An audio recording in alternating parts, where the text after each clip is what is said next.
Well, it's been a little while since I have made a YouTube video. I hope all is well with you and yours. And as you can see, we're going to be talking about the DOJ. This will be a multiple series set of videos. And you guys already know how I feel about the 14th Amendment. That's for slaves. Civil rights are not unalienable rights. They're not substantive rights. They're privileges. And so we're going to go through this document. Mark Metz, thank you, turned me on to this. Said you need to go read this. Well, as you guys know, I learn by teaching others. And I know that you guys are busy in your life. Don't necessarily have the time to sit down and read a 27-page document from the U.S. Department of Justice, Office of the Associate Attorney General. And this was published in April 2023, so it is a recent publication, ladies and gentlemen. And my good brother Mark Metz, one of my mentors, colleagues, friend, and family member, turned me on to this. He says, you need to go read it. And I thought, well, if he felt that it was worthy of my attention, well, then I should probably bestow it upon the rest of you as well. So without further ado, let's see what the Department of Justice is squawking and talking about. Dear colleagues, the U.S. Department of Justice Department is committed to working with state and local courts and juvenile justice agencies to ensure that their assessment of fines and fees is constitutional. Well, I'll be damned. All those naysayers that say the Constitution doesn't apply, well, looky there. And non-discriminatory. To advance that goal, the department has revised and updated a letter it previously issued in the year of our Lord of 2016 that focused on the assessment of fines and fees against adults, as well as a 2017 advisory addressing the assessment of fines and fees against juveniles. The letter issued today by the Civil Rights Division, the Slavery Enforcement Division, all right, office, or in other words, Privileges That Look Like Rights Division, Office of Justice Programs, and Office for Access to Justice, or Just Us, I don't know, addresses in detail the assessment of fines and fees against both adults and juveniles. The letter includes an updated discussion of the relevant case law. This is an egregious misnomer. We the people never gave the judiciary the ability to create law. Furthermore, we never delegated the authority to Congress to delegate the authority to the judiciary to create law. It would be case precedent, okay? On the assessments of fines and fees, caution against discriminatory enforcement of fines and fees, and details the obligations of federal funding recipients to comply with federal statutory prohibitions against discrimination in the imposition and collection of fines and fees. I'm going to venture to say this is going to delve into the Eighth Amendment, cruel and unusual punishment. The reason I'm going to state that, and keep in mind I haven't read this document yet, is because they're talking about the constitutionality of it, or the Constitution, which everybody says doesn't apply anymore. It doesn't apply. It does apply. It just doesn't apply to you like you think it does. It applies to them. The letter outlines circumstances where unjust imposition and enforcement of fines and fees, otherwise identified as unjust enrichment, violate the civil rights of adults and youth accused of felonies, misdemeanors, juvenile offenses, quasi-criminal ordinance violations, and civil infractions, as well as circumstances that raise significant public policy concerns. In particular, the letter outlines the below 7 constitutional principles that are founded on sound doctrines The Eighth Amendment prohibits the imposition of fines and fees that are grossly disproportionate to the severity of the offense. Cruel and unusual punishment shall not be had. Okay? And that means that peonage, bondage, slavery, involuntary servitude all constitute cruel and unusual punishment. What's sick about this whole system is that after 1933, it's an impossibility to pay fines and fees. All right? Because there is no money. 2, the 14th Amendment prohibits incarceration, being locked up, for non-payment of fines and fees. That's called debtor's prison. Okay? It's unconstitutional to lock people up for alleged debts. All right? It's a violation of the law of the land without first conducting an ability to pay. Let me tell you something. After 1933, ain't none of you got the ability to pay jack. You know what? I got to keep this kid friendly. The determination and establishing that the failure to pay is willful. Well, let me tell you, as soon as the people who alleged to fill the seats of government return what they rightfully took from us so they could float their government and do international business, I'd be more than willing to pay. But until that point, you have rendered me in a position of impossibility, which liberates me even if I was presumed and assumed to be a debtor. The 14th Amendment requires the consideration of alternatives before incarcerating individuals who are unable to pay fines and fees. When you say pay, what specie are you talking about? Because pursuant to Article 1, Section 10 of the United States Constitution, nothing shall be tendered for a debt other than gold and silver that was authorized by the first Congress in a finite amount of silver and gold mixed alloy, creating the dollar. All right, so how do you pay when there is no lawful money in circulation? You cannot. You can only tender, okay, for set off and discharge. There is no ability to pay.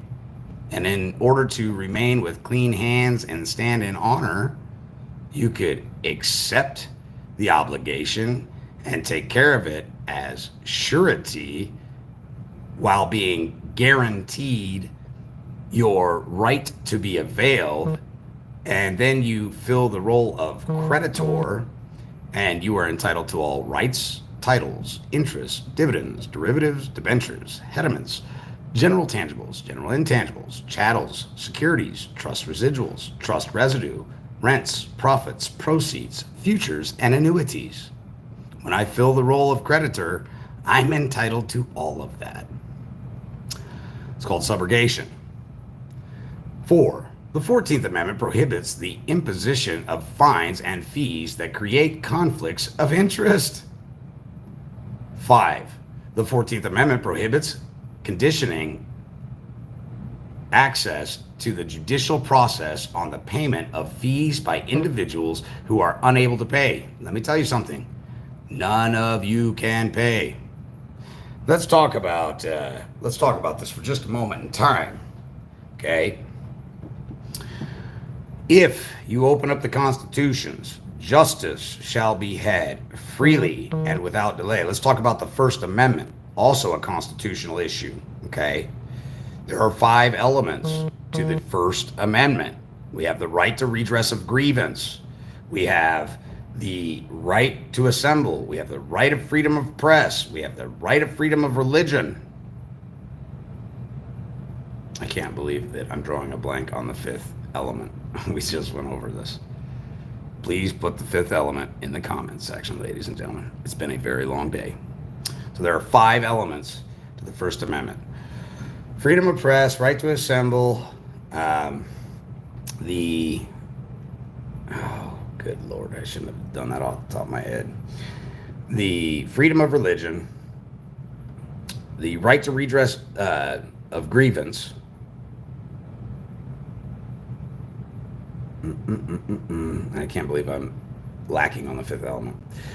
Anyway, so what I'm trying to point out is that if They are attempting to charge you some type of fiat or fee in the interest of justice. That is called baratray. Write it down. Okay? It's not only unlawful, it's illegal.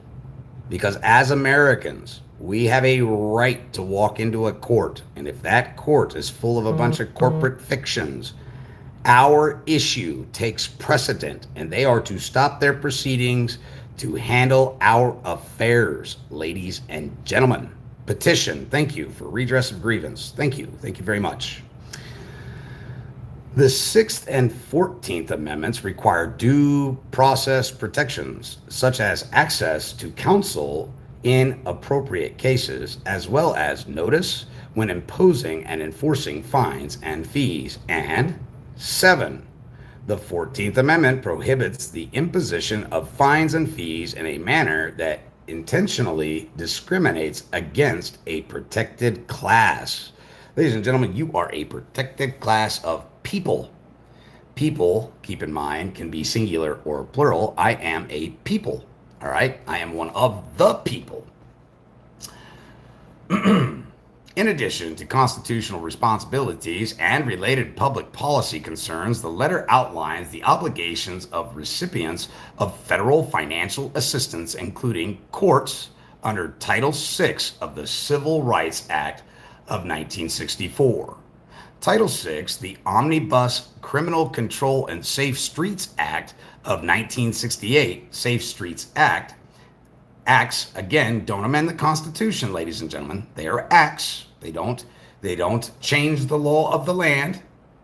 And other statutes with non-discrimination provisions. Collectively, these statutes and their implementing regulations prohibit recipients of federal financial assistance from discriminating on the basis of race, color, national origin, religion, and sex. For example, under Title VI and the Safe Streets Act, which both prohibit national origin discrimination, state court systems and other federal funding recipients are required to take reasonable steps to provide meaningful access to people who have limited proficiency in English.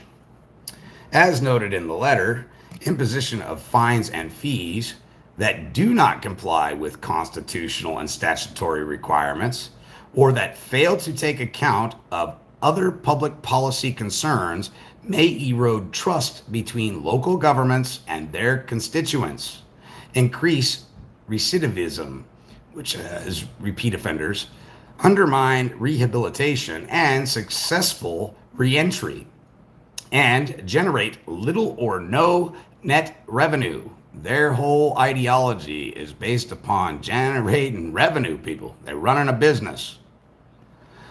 The letter further notes that the detrimental effects of unjust fines and fees, otherwise identified as unjust enrichment or taxation without representation, okay?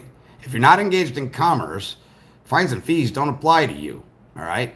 You can be jailed and warehoused if you cause harm, damage, loss to somebody and you don't provide remedy, okay? Or you cause a hardship to somebody and don't provide the remedy, right? We're honorable people. Remember that. We're always supposed to be moving forward with clean hands to the best of our ability. If we made a mistake and made a mistake, it's important for us to correct that mistake as soon as it's drawn to our attention. Let's find some remedy. When you're getting drug into these court proceedings, ladies and gentlemen, they're pretty much calling you a heathen. They're denying you due process of law. And when were you afforded notice and opportunity to be an outstanding man or woman and handle your affairs as you would? See, that's the whole point of due process of law. They're essentially denying you the ability to be duly informed so you could handle your affairs as a man or a woman. I would say that better of 98% of the populace throughout the world are good by nature. And if they felt or thought that there was an issue, they would come quickly to resolve it themselves. See, government was never put in place to lord over you and create statutes, codes, city ordinances, rules, and regulations that you must abide by. No. Quite the contrary. They were created and put in place to protect our unalienable rights and to be a decider of the facts when there was a discrepancy between two people who could not find resolve. That's it, nothing more, nothing less, including escalating debt, being subjected to changes in immigration status, and loss of one's employment, driver's license, voting rights, or home, among others, fall disproportionately on low income communities and people of color who are represented in the criminal legal system and may already face economic obstacles arising from discrimination, bias, or systemic inequities. Moreover, the letter emphasizes the negative impact of imposing fines and fees on youth, which may also fall on families in low-income communities and people of color, because youth are unlikely to be able to afford to pay fines or fees without familial support. What's interesting about this is, again, if you understand what happened in 1913, 1917, 1933, they have created an impossibility which liberates you, okay? Even if you were a debtor, they've created an impossibility and you can't pay. This is a bad word. This is worse than using CNT around your mother at Christmas time. I'm going to tell you right now, you're better off using CUNT in court than you are using this word right here, because this is an impossibility and makes you a liar. You cannot pay, okay? And if we are going to pay, what? Specify exactly what we are to pay. Now, I cornered a judge in a courtroom one time and I said, hey, I'd love to help you out. I'm an honorable man. If you just tell me what specie you desire, I'd be more than happy to assist you and take care of that for you. And he goes, Benjamins. Now, at this point, I'm confused. I don't know if I'm supposed to run around to all the grade schools and high schools and start abducting people named Benjamin and bring them to him. I don't know. And I said, can I get some clarity on that, point of clarification? And he's really leaning to try and put me in contempt of court, you know, because I'm being an asshole. And he knows I'm being an asshole because he knows I'm intelligent enough to understand what he's talking about. And I just feel like being an asshole. And he says, Benjamins. And I said, well, again, that's not clarification. I need clarification. I was waiting for him to say Federal Reserve notes. But of course, they follow me on Facebook and YouTube and everywhere else. So they know that I teach this stuff. And they know that I'm very, very learned. And if they give me an inch, I will take a mile and run it up there. You know what? So he looks at the sheriff and says, put him in the cell and give him the key to the cell. And we walk out of the court and the sheriff looks at me and goes, well, what do you want to do? I said, well, you heard him. He told you to give me the key to the cell. Essentially, I was free to go. And he was showing me that I, myself, was incarcerating myself because I obviously needed a rest. I needed a rest. I wasn't arrested. I needed a rest. And he provided the opportunity for me to take a rest, and also gave explicit orders for me to be able to open the cell and leave anytime I felt like leaving. Unfortunately, the sheriff didn't think that was serious. He took it that he was supposed to lock me up and then yada, yada, yada. Anyway, the point is, I know what he did. In hindsight, I realized that he was showing me that everybody that goes to jail volunteers to be there, period. Okay? So lesson learned. And I have a lot of respect for this, I'll call him a chancellor. I think he's deserving of that. The letter also identifies best practices and recommendations that courts can consider and adopt related to each principle. The letter acknowledges that many states, municipalities, and court leaders have adopted innovative approaches to reduce their reliance on fines and fees. The department's office for access to justice is developing a best practices guide, which will highlight work and efforts by state, municipalities, and court leaders in this area. The department remains committed to collaborating with court leaders and stakeholders. Stakeholders? What? We got stakeholders in the judiciary and we got court leaders all of a sudden? Where's all this authorized? Where's all this authorized in the Constitution that the judiciary will have court leaders and stakeholders in the criminal legal system to develop and share solution? Well, stakeholders have Shares. Shares in what? The solution to unjustly enrich themselves. The department is open to serve as a resource, collaborate, and promote solutions, and provide grant funding. Look at this, baby. This is what they block you from. It's called block grant funding. They're just not going to tell you that it's block grant funding. And who do you suspect they're blocking from this grant funding?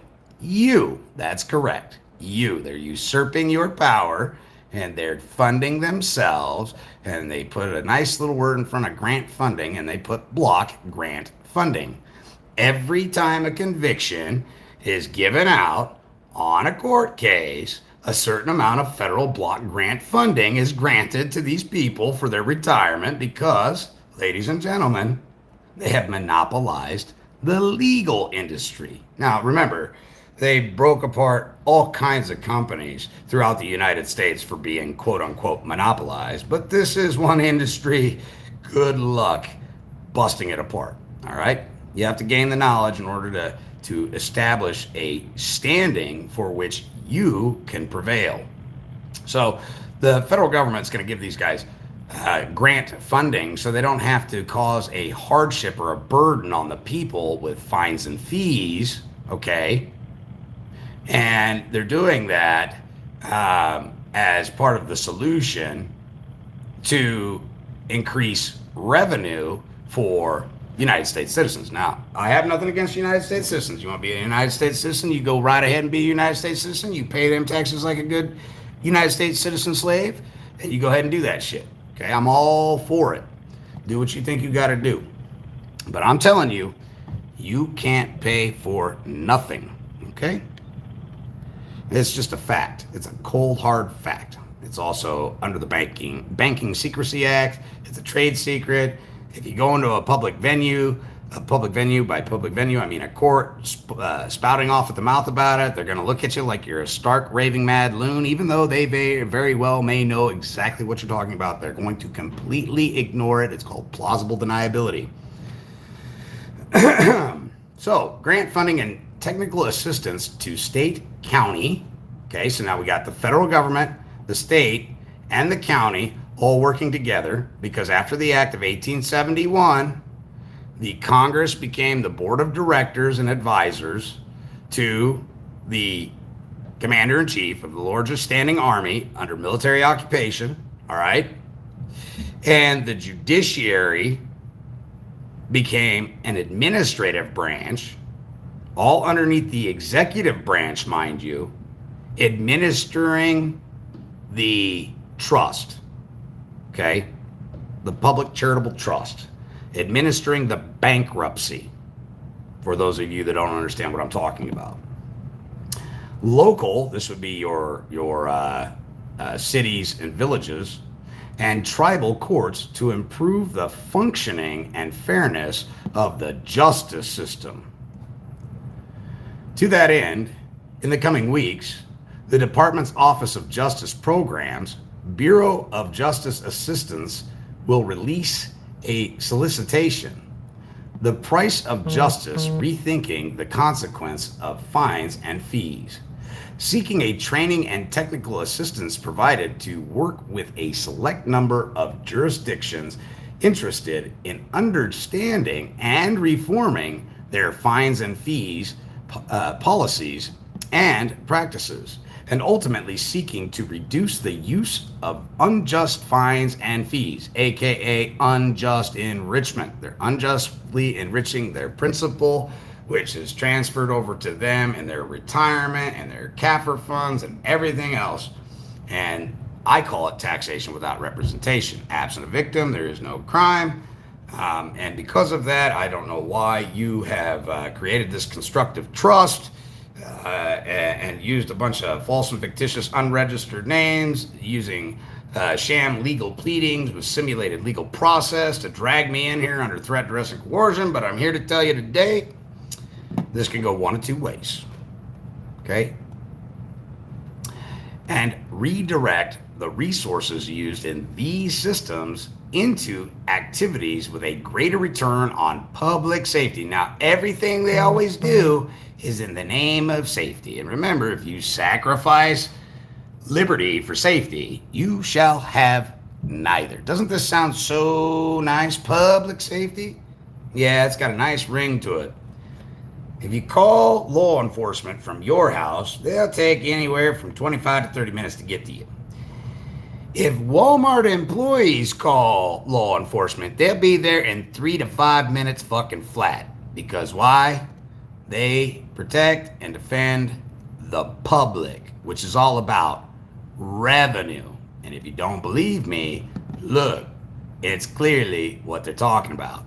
Revenue, reducing the fines and fees, because we want people to have houses and homes, because this is all taxable income and assets. And so we really screwed ourselves by putting all these people in prison. Nobody's working. We're down on U.S. citizens being productive.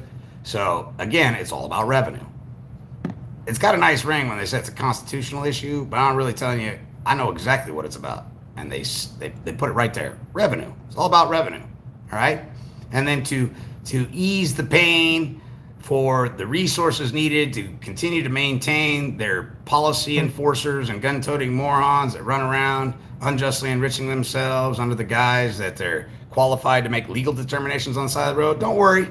The federal government's going to come in and provide grant funding. All right? Isn't that nice? The use of unjust fines and fees and redirect the resources used in these systems into activities with a greater return on public safety. The Department of Justice supports wide dissemination of the letter. So this was literally signed and sent from the Department of Justice, all right, or a branch in the Department of Justice known as the Office of the Associate Attorney General, okay? Notice how it says colleagues? That's because they're all employees. They don't actually fill a seat of office. Now, let's get to the next part. Nope, not answering. You know I'm on a live stream. I'm not going to answer the call. U.S. Department of Justice, Civil Rights Division, Office of Justice Programs, Office for Access to Justice, Washington, D.C., 2530, April 20th, 2023. Dear colleagues, the U.S. Department of Justice Department is committed to working with state and local courts and juvenile justice agencies to ensure that their assessment of fines and fees is constitutional and non-discriminatory. In order to be constitutional, they would have to be demanding gold and silver coin, wouldn't they? Remember, constitutional. An assessment of the fines and fees is constitutional. Article 1, Section 10 is the only way it could possibly be constitutional. Court leaders, court administrators, lawmakers, advocates, and other stakeholders have urged the department to provide greater clarity to state and local courts regarding their legal obligation with respect to fines and fees and to share best practices. The letter revises and updates a similar letter issued by the department in March 2016 regarding the imposition and enforcement of fines and fees on adults in the criminal justice system, and a January 2017 advisory setting forth the constitutional and statutory responsibilities regarding imposing and enforcing fines and fees on youth involved in the juvenile or criminal justice system.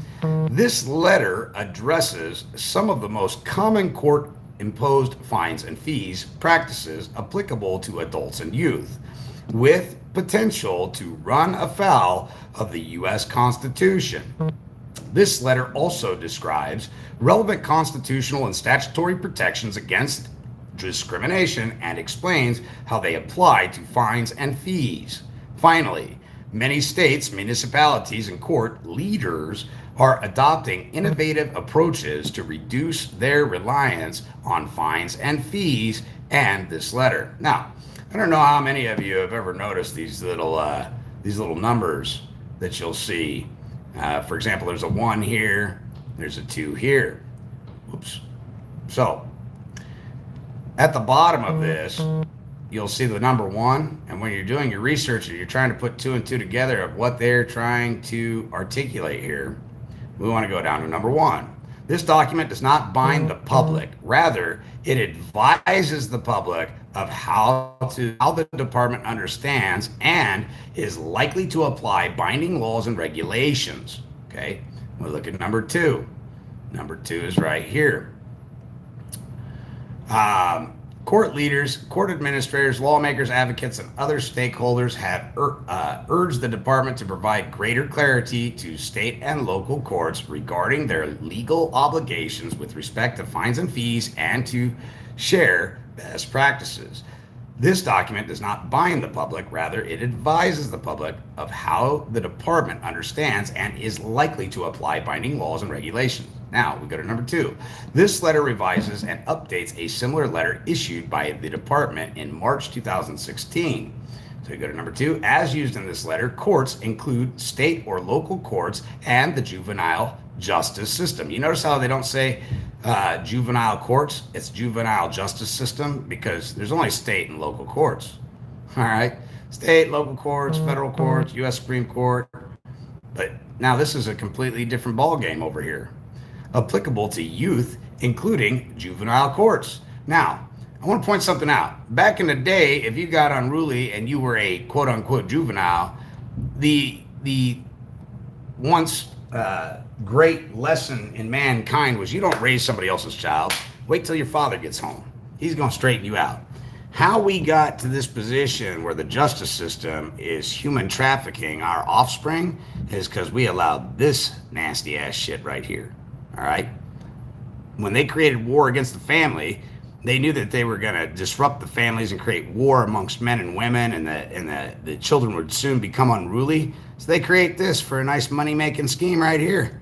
You can't take care of your offspring. You don't know how to discipline them. Furthermore, we put provisions in the statutes, codes, and act that say that you can't discipline your child because that's child abuse, by golly. We'll scoop them up and we'll sell them for an abundance of value to pedophiles, and we'll lose them, and we'll create this system called the juvenile justice system. And all of us lawyers and judges and attorneys, we will invest in this system and we will profit handsomely. That's right. Babylon, ladies and gentlemen. Babylon. Including juvenile courts and juvenile justice agencies, fines are monetary punishment for infractions. Is an infraction a violation of the law? No. Who do infractions apply to? Employees and volunteers. Misdemeanors or felonies that may be imposed to deter crime or punish people convicted of an offense. Fees are itemized payments for court activities, supervision, and incarceration, charged to people accused of or determined guilty of infractions, misdemeanors, or felonies that may be unrelated to a conviction or punishment. Remember, you can't twice be put in jeopardy, right? So if they're going to fine you and then they're going to put you on probation and they're going to require that you do 6 months in jail, you're being punished multiple times for the same thing, right? First, you're being extorted of your life source energy. Then they're putting you in a cage as a form of punishment because you need a rest to think about what you're doing. And then they say, oh, you know what? We don't have room to warehouse you anymore. We're going to go ahead and kick you out of the system.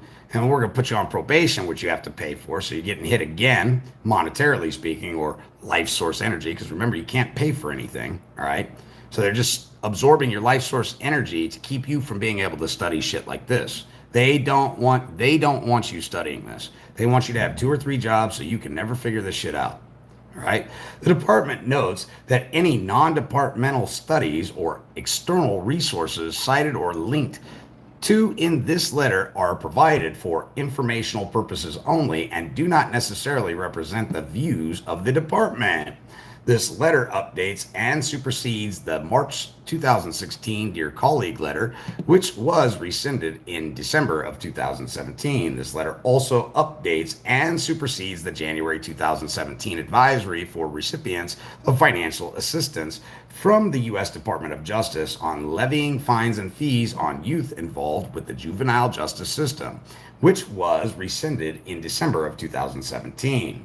This letter addresses only fines and fees levied against individuals. Fines and fees levied against corporations do not raise the same concern. Likewise, this letter does not address the imposition or enforcement orders relating to restitution for crime victims.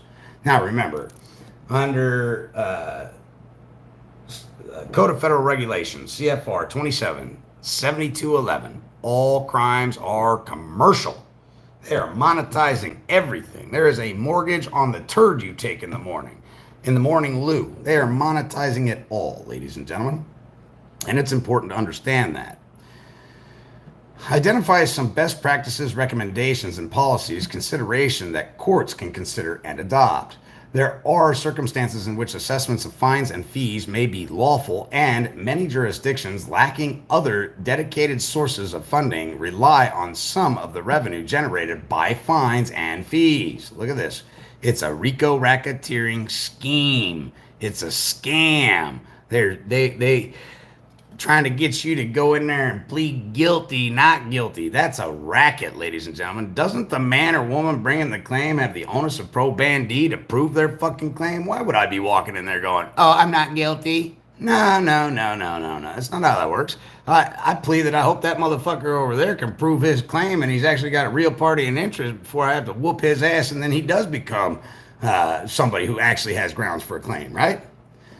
For important purposes. For example, some jurisdictions use some of the revenue or revenue generated by fines and fees to support crime victim services. Oh, that sounds so nice. When's the last time the court made $10 trillion in 6 months and they started, giving out resources and funds, sufficient funds to the victims? They don't. They create these places where you can go and talk to counselors and then you give them all this information. You fill out an application and they monetize your signature once again. They extort you of your life source energy. They create more new funds into the economy. All right. And all the meanwhile, you're still up a creek without a paddle. Don't believe me? Just go ask any veteran that's out there how well the VA functions. Just ask them. Go knock on your neighbor's door and ask them how well the VA functions. All right? These programs are never designed to benefit you. It's all about making government bigger so they can justify more taxation, more rules, regulations, city ordinances, codes, statutes, so they can generate more revenue. And they always hide it under the guise that they're doing something great for the people, including to reimburse victims. No shit. When's the last time anybody you heard that got raped, murdered, shot by police was paid? Nah, I didn't think so. For a wide variety of crime-related expenses, such as medical costs, mental health counseling. There you go. And guess what? They're all invested in this shit, guys. It's a monopoly. They got a monopoly on this shit. They're busting judges all the time for sending the youth to these juvenile detention centers and finding out that judges and lawyers that are sending them to the juvenile detention center have a financial interest in it. Lost wages as well as funeral and burial expenses. But as this letter describes, in certain circumstances, unjust imposition and enforcement of fines and fees violate the civil rights. They also violate your unalienable rights of adults and youth accused of felonies, misdemeanors, quasi-criminal ordinances violation, quasi-criminal, and civil infractions. All right. Do you guys realize what an ordinance is? An ordinance is like a speed limit sign. That's an ordinance. It's a suggestion. Okay. It's something that if you're engaged in commerce, you should probably abide by and adhere to. Typically, I follow the suggestions on the road, but not always. It just depends on my mood, how I feel, the conditions of the roadway, the amount of traffic. You've got to calculate and mitigate the risk. You don't want to cause harm, damage, or loss, or a hardship to anybody because of your ignorance or your lack of attention to detail, right? So these are all things that a learned man does. Remember, First Timothy section 9, the law was not written for the righteous man. It was written for the heathen, the whoremonger, the man-stealer, the murderer. It wasn't written for the common folk like you and I, God's people, and civil infractions. The unjust imposition of fines and fees also raised significant public policy concerns. Imposing and enforcing fines and fees on individuals who cannot afford to pay them has been shown to cause profound harm. Ooh, I like that. You want to know why I like this? Because this is a third party that I can now subpoena to court, and they can testify to their findings. And so now I'm no longer saying that you guys are causing me harm by what you're doing. No. The Department of Justice has done an inquiry and a investigation into this matter, and they are the ones that are claiming, as experts, remember, in a court, expert testimony, although hearsay, is admissible. Well, the DOJ is saying profound harm. Harm is a word that is used in equity, okay? Individuals confront escalating debt, face repeated unnecessary incarcerations for non-payment. You'd think they're talking about child support? Yep. Of fines and fees. Experience extended periods of probation and parole, are subject to changes in immigration status, and lose their employment, driver's license, voting rights, or home. Again, ladies and gentlemen, they're pointing all this out because the end game is to make sure people are generating revenue. This practice far too often traps individuals and their families in a cycle of poverty and punishment that can be nearly impossible to escape. The detrimental effects of unjust fines and fees fall disproportionately on low-income communities and people of color, who are overrepresented in the criminal justice system and already may face economic obstacles arising from discrimination, bias, or systemic inequities. Fines and fees can be particularly burdensome for youth who may be unable to pay court-issued fines and fees themselves, burdening parents and guardians who may face untenable choices between paying court debts or paying for the entire family unit basic necessities like food, clothing, and shelter. Children subjected to unaffordable fines and fees often suffer escalating negative consequences from the justice system that may follow them into adulthood. Notably, in addition to raising serious legal and practical concerns, assessments of unaffordable fines and fees often does not achieve the fines and fees stated purposes. In many cases, unaffordable fines and fees undermine rehabilitation and successful reentry and incarceration, recidivism for adults and minors, and to the extent that such practices are geared toward raising general revenue and not toward addressing public safety, they can erode trust in the justice system, as if that hasn't already been accomplished, all right? The legal discussion below is intended to serve as a guide to constitutional protections related to assessing fines and fees and additional legal protections against the discriminatory imposition of fines and fees, whether a particular policy regarding fines and fees complies with or violates these constitutional principles or federal statutory obligations requires a fact-specific analysis. This letter also identifies recommended policy considerations relevant to determination about the circumstances in which fines and fees should and should not be imposed. As court leaders and criminal justice stakeholders, your leadership on fines and fees is critical to ensure equal access to justice. Accordingly, as you review and reflect on this information, we strongly encourage you to consider alternative ways to obtain resources other than through the assessment of fines and fees. We also recommend that you review your jurisdiction's rules and procedures to ensure that they comply with the U.S. Constitution and federal law, and promote sound public policy. We support wide dissemination of this letter, and we welcome collaboration with you to develop and share solutions. We encourage you to forward this letter to every judge in your jurisdiction to provide appropriate training for judges, prosecutors, and probation officials regarding fines and fees, and to develop resources such as bench books, an account ledger, to assist judges in performing their duties lawfully and effectively as bankers sitting on a bench, which is a bank. Constitutional principles relevant to the assessment and enforcement of fines and fees. The basic constitutional principles relevant to the imposition and enforcement of fines and fees by state and local courts, which apply to both adults and youth, are grounded in the 6th, 8th, and 14th Amendment to the U.S. Constitution.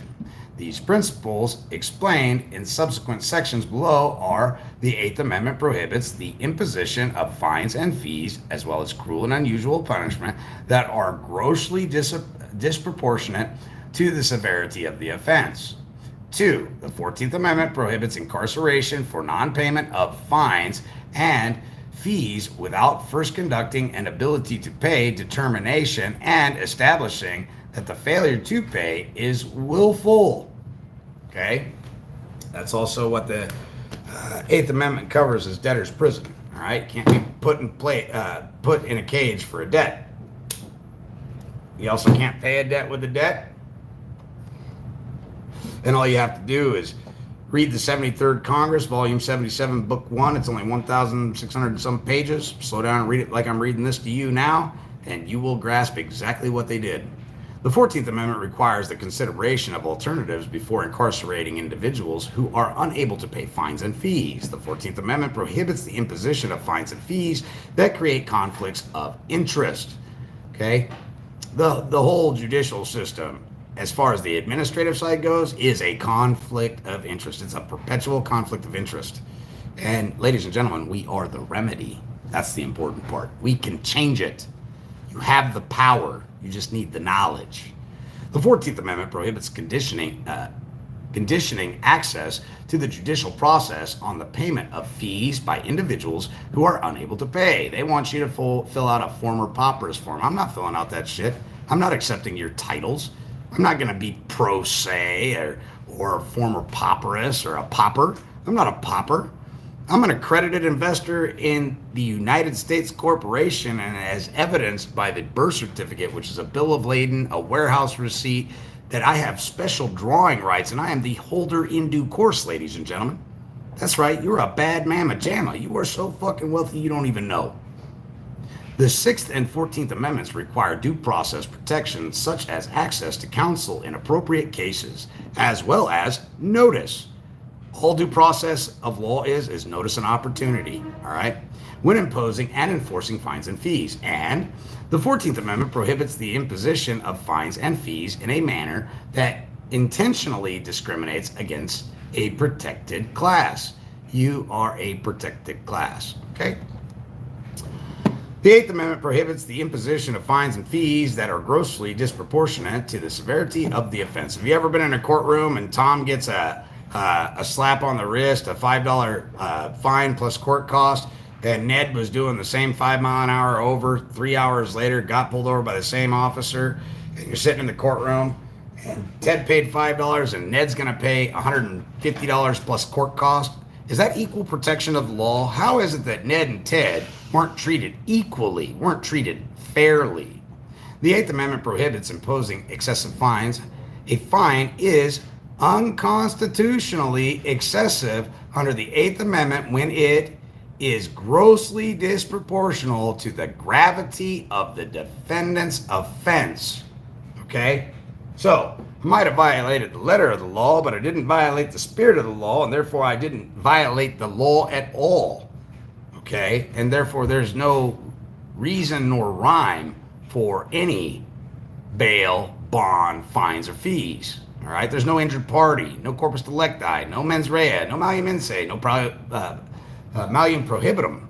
There's not a man or woman making a claim. You guys have no business dragging me into this court under threat, duress, and coercion, trying to extort me of my life source energy. Okay? So, the U.S. Supreme Court unanimously held that excessive fines clause is incorporated by the 14th Amendment due process clause. Now, I want to tell you something about due process. Due process is long antecedent to the 14th Amendment. Okay? It predates the 14th Amendment. This is an unalienable right, the right to be duly informed. That's due process of law, notice and opportunity.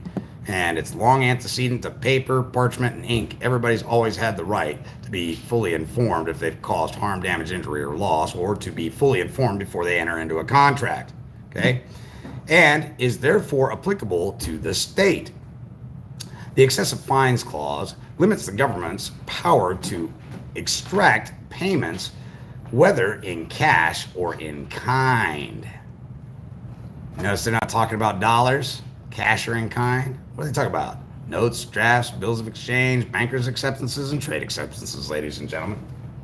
You don't think that you have the ability to create quote-unquote money, which is the new definition under the 73rd Congress? They redefined money as notes, drafts, bills of exchange, bankers' acceptances, trade acceptances. You don't think you have the power to create it?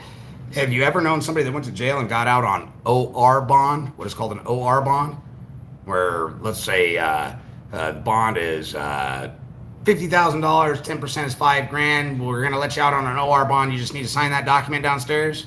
You just created $50,000 in the economy, and you turn around and signed a $5,000 OR bond, which is a negotiable instrument, which you put a blank endorsement on, and the recipient of that blank endorsement can treat it as a draft or a note. They can do whatever the hell they want with it, and they can monetize it, securitize it, all that good shit.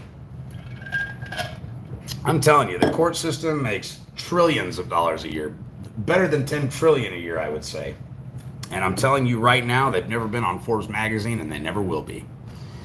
Whether in cash or in kind, as punishment. This is also part of public policy. Okay, you need to go check out. It's not House Joint Resolution 192. It's 48, 40 statute at large 411. That's what you need to look at, is the statute at large. That's going to tell you what you need to know. Has punishment for some offenses. That's the Trading with the Enemy Act, by the way. When assessing fines and fees that are at least in part punitive, courts are required to consider the severity of the offense. Part of this broader analysis, we recommend that courts also consider individuals' economic circumstances when assessing fines and fees.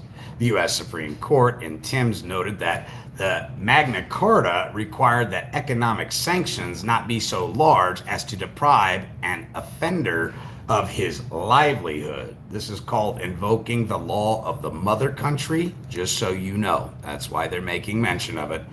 There is a debate of whether the Magna Carta is even legitimate, because they literally held a man at knife point and forced him to sign it.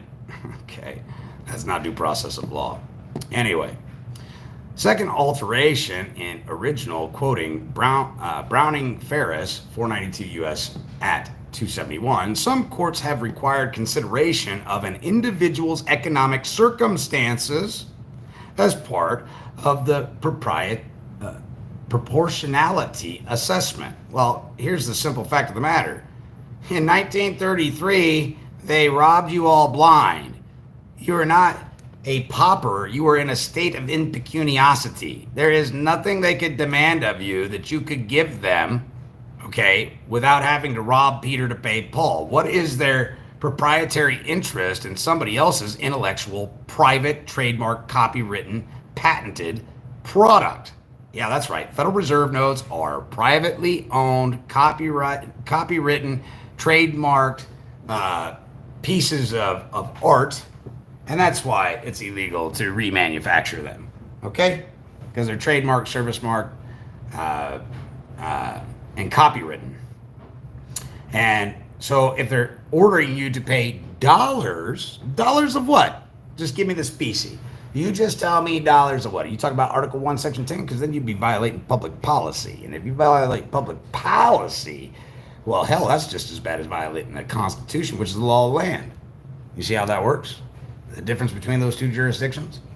You see that it was very clearly laid out that when they took the gold and silver, the abrogation of the gold clause, I want to draw it to your attention. The abrogation of the gold clause wasn't the linchpin. It was the fact that they mortgaged everything, ladies and gentlemen. Pull your heads out of your asses. Quit looking at the shiny shit like a raccoon.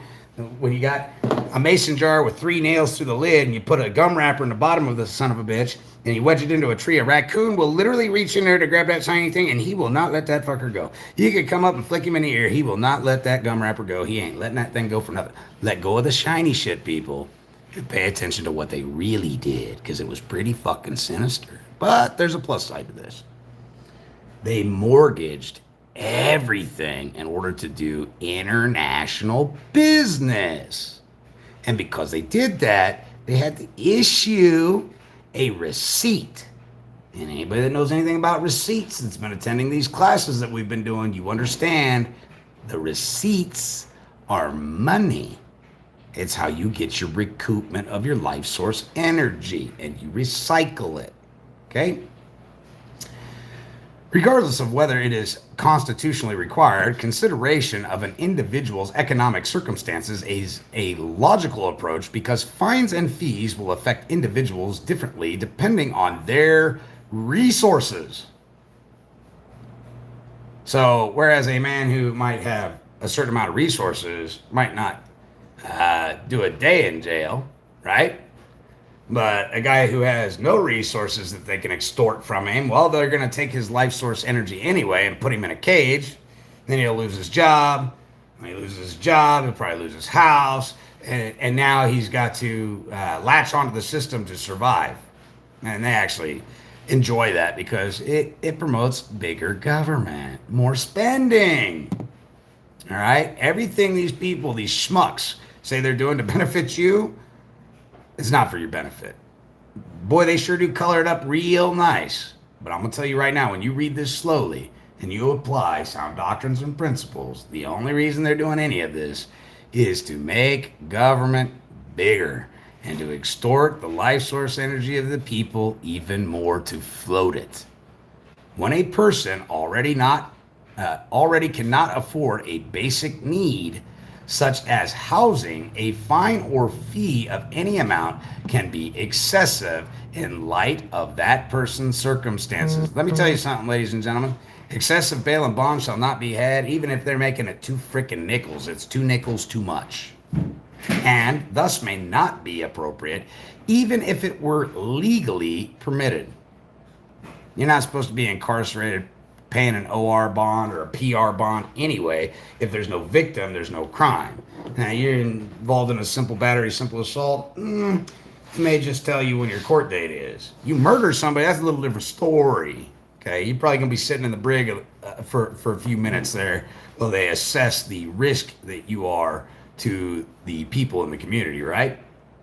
In addition, there are practical realities that weigh substantially against imposing fines and fees against youth. For example, minors are generally unable to earn the money needed to pay fines and fees because many are too young to legally work, are of compulsory school age, or full-time students. When did we allow the alleged government to put their hands and discipline our offspring? Until that offspring is 18, that offspring belongs to me. And anybody trying to put their grubby little mitts or 2 cents on the way that I raise my offspring or try to enforce something on them, boy, you're going to be dealing with a fucking badass grizzly bear. I'm going to tell you right now. All right, my spirit animal is a honey badger. They're just tenacious, right? Because freedom isn't free. You have to take it. And we have to put a stop to all this nonsensical shit that the government can raise our offspring better than we can. Remember, school shootings didn't happen in the 70s and the 60s. You want to know why? Your mama would have knocked you through the damn wall talking unsensibly, talking about shooting somebody in your school. They would have beat the shit out of you. They'd beat the brakes off of you so damn fast. Ain't nobody in the 60s and 70s out there doing any of that nonsense. It's people who are no longer allowed to discipline their youth for fear that their youth will be taken from them. And then when they don't discipline their youth still get taken from them. Their offspring still get taken from them, because then the court comes in and says, well, you're just a piss poor example of a leader in the household, and you suffer from toxic masculinity syndrome, and you as a woman, you work too much, and so the government will come in and take care of your offspring. That's the scariest fucking thing in the world to ever hear, is we're with the government and we're here to help you. They don't ever help anybody. They don't ever fix shit. They always have to rob Peter to pay Paul. They're extortionists. They're conniving, lying, looting, pandering, thieving pieces of shit who have got you all convinced that they're two separate parties. Remember, there used to be a third party. Some of you are too young to remember that there used to be a green party too. Whatever happened to that party? I just got absorbed. Have great difficulty obtaining employment due to having a juvenile or criminal record, or simply do not yet have employable skills typically expected of adults. As such, okay, if they aren't of the skill set of adults, I think you just let the family handle family business and discipline their offspring. There ain't no need for you guys to be doing that. But you know what they did is they weaponized the music industry.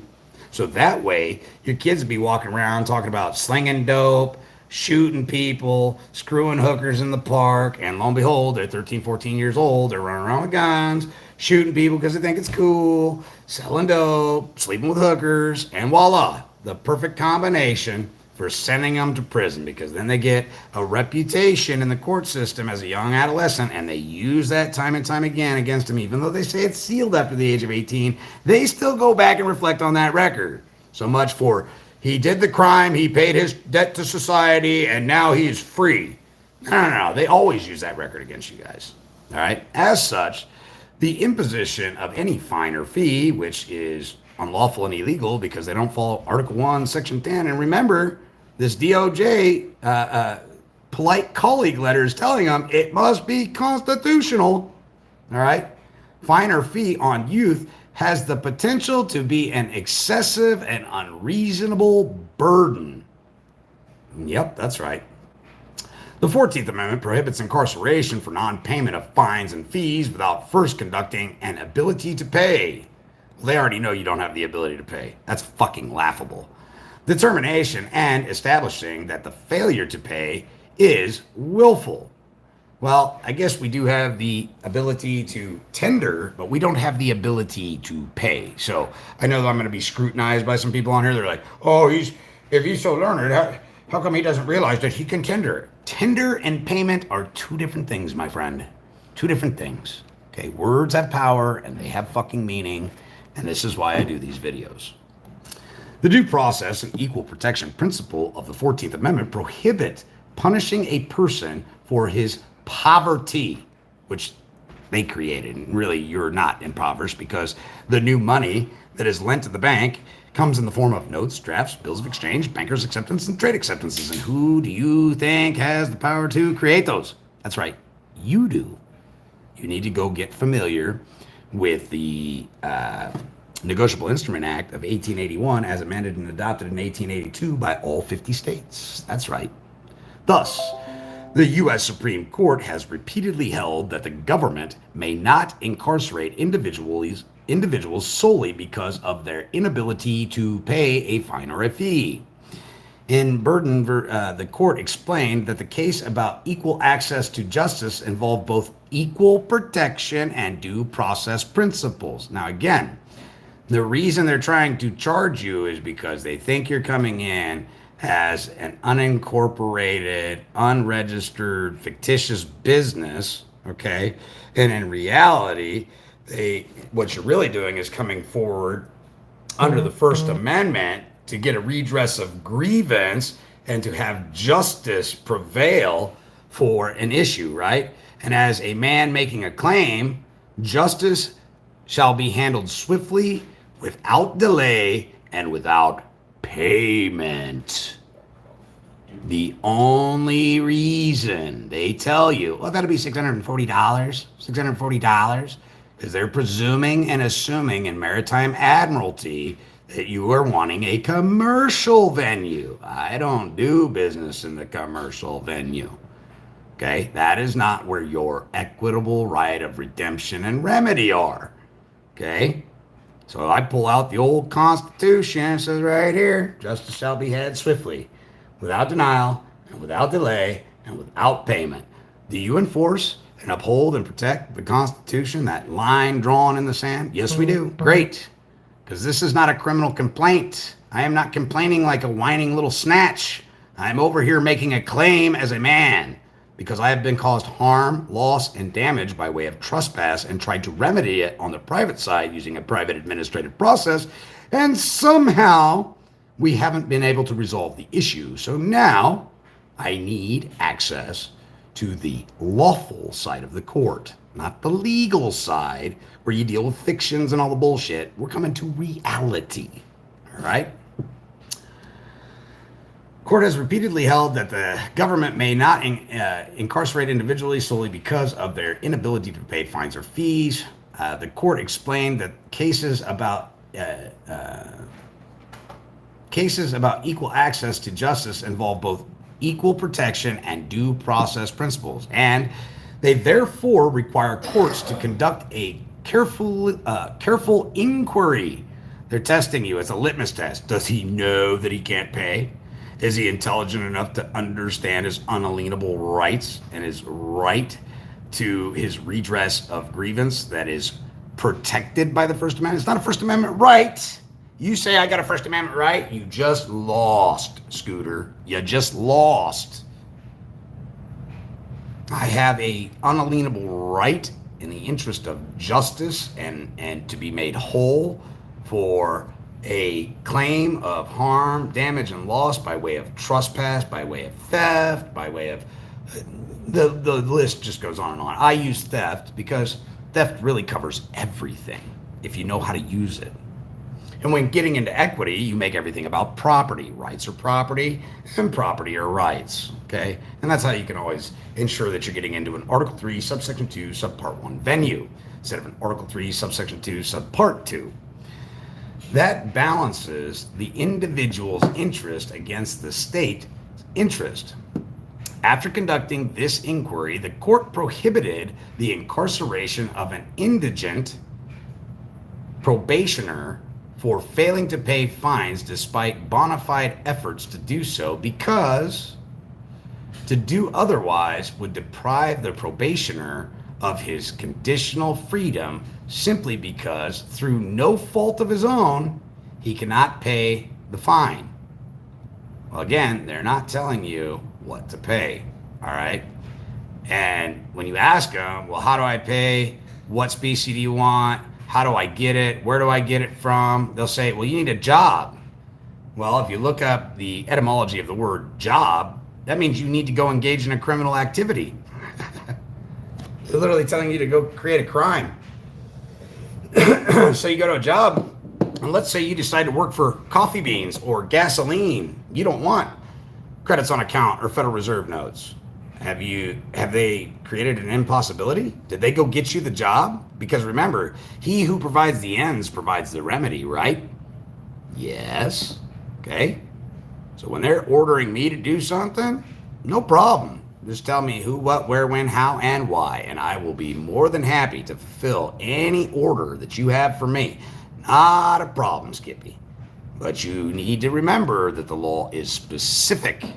And so if you're compelling me to do something, and I am more than willing to do it with clean hands, I'm telling you right now, I'm a man of my word. But you need to be very specific about who, what, where, when, how, and why. Okay? And they can never do that because it would violate public policy. It would violate the Constitution. It would violate their oath of office. Such a deprivation, the court continued, would be contrary to the fundamental fairness requirement required by the 14th Amendment.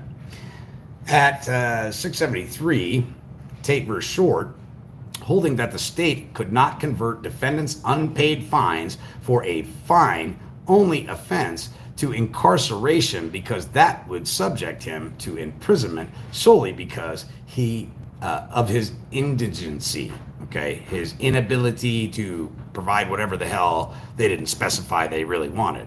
Okay, they always lead you to presume and assume what they want, but honestly, I've got friends that are 67 years old that have paid the court in chicken eggs. I've got friends that have literally toted in goats to the courthouse and said, your problem now, he's an asshole and he'll walk on your car and he'll chew the rubber off your door jams, but this is all I got to offer you. So you can either take this damn goat or you can tell me to take the goat with me and I'll take him back out of here. But this is all I got to offer you.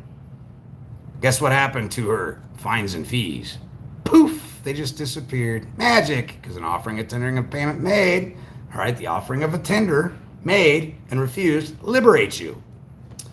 Williams versus Illinois, holding that an indigent defendant could not be imprisoned longer than the statutory maximum. Well, hold on, wait.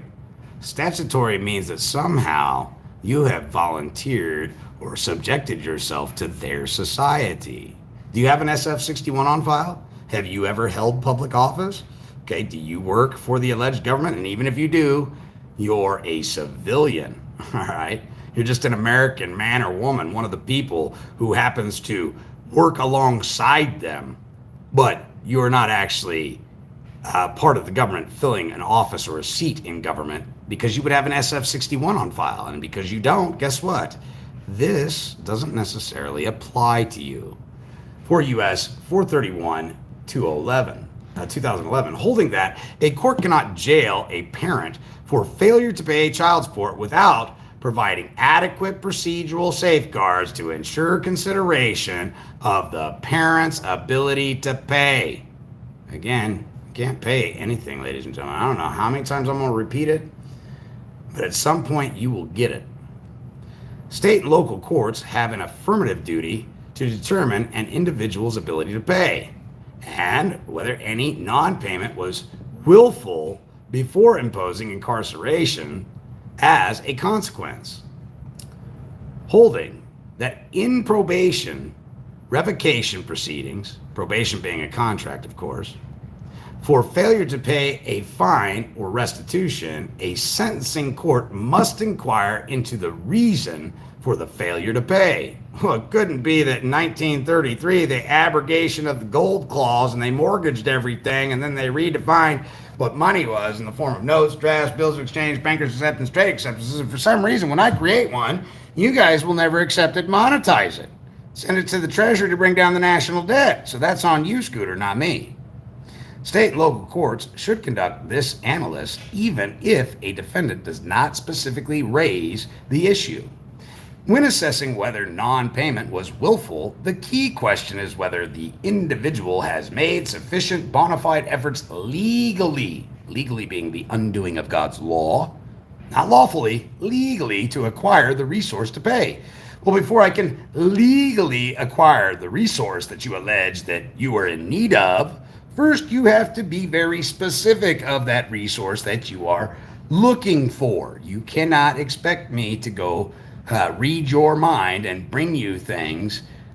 So what I like to do to judges, what I like to do to prosecutors, what I like to do to the clerk of the court when they're saying, well, you gotta bring us this, that, and the other. I tell you what, why don't you tell me what you wouldn't accept? Go ahead and make a list of what you won't accept. That way, I'm certain that list is a lot shorter than the things that you would accept. And I don't want to know, honestly, what you would accept. So just go ahead and give me the list of things you won't accept. You see, they created an impossibility, so I go ahead and create an impossibility, and now we have a mutual agreement of understanding that we're both smartasses. Isn't that convenient? What a quinky dink. Just go ahead and give me a list of the things you won't accept. And let me tell you something. If you forget blades of grass, I'm bringing in all the county's grass clippings that I can find in black trash bags, and I'm dropping them off. If you forget one thing that you won't accept, trust me, if it's butterfly wings, I'm going to get butterfly wings. If you forget to put maggots down, guess what I'm bringing? I'm bringing a fistful of maggots, okay? So I create an impossibility because that's what the legal society does. That's what the lawyering craft does. They practice deviling and a twisting and manipulation of the language to hoodwink you out of your life source energy and to keep you busy, to keep you really busy so you never figure out how they're fist fucking you 6 ways from Sunday. 461 US at 661-62672. And making ability to pay assessments. Who's making the assessment? All right, are the people that are making the assessment, are they solvent? How the fuck are they making an assessment on who can make payment if they themselves are insolvent? And trust me, they are. Courts should rely on criteria typically considered daily by sentencing courts throughout the land. Historically, in undertaking this analysis, courts have not considered how an individual spends money. Oh, let's go back to the definition of money. Okay? The definition of money. Money, honey. I was going to take her out last night, but I had no money. Right?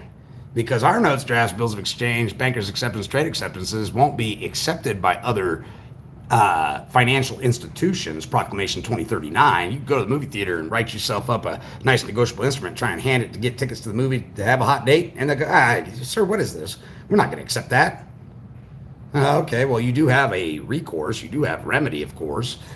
You could go after them for their refusal, and offering of tender made and refused liberates you, and you can go enjoy the movie without having to do anything.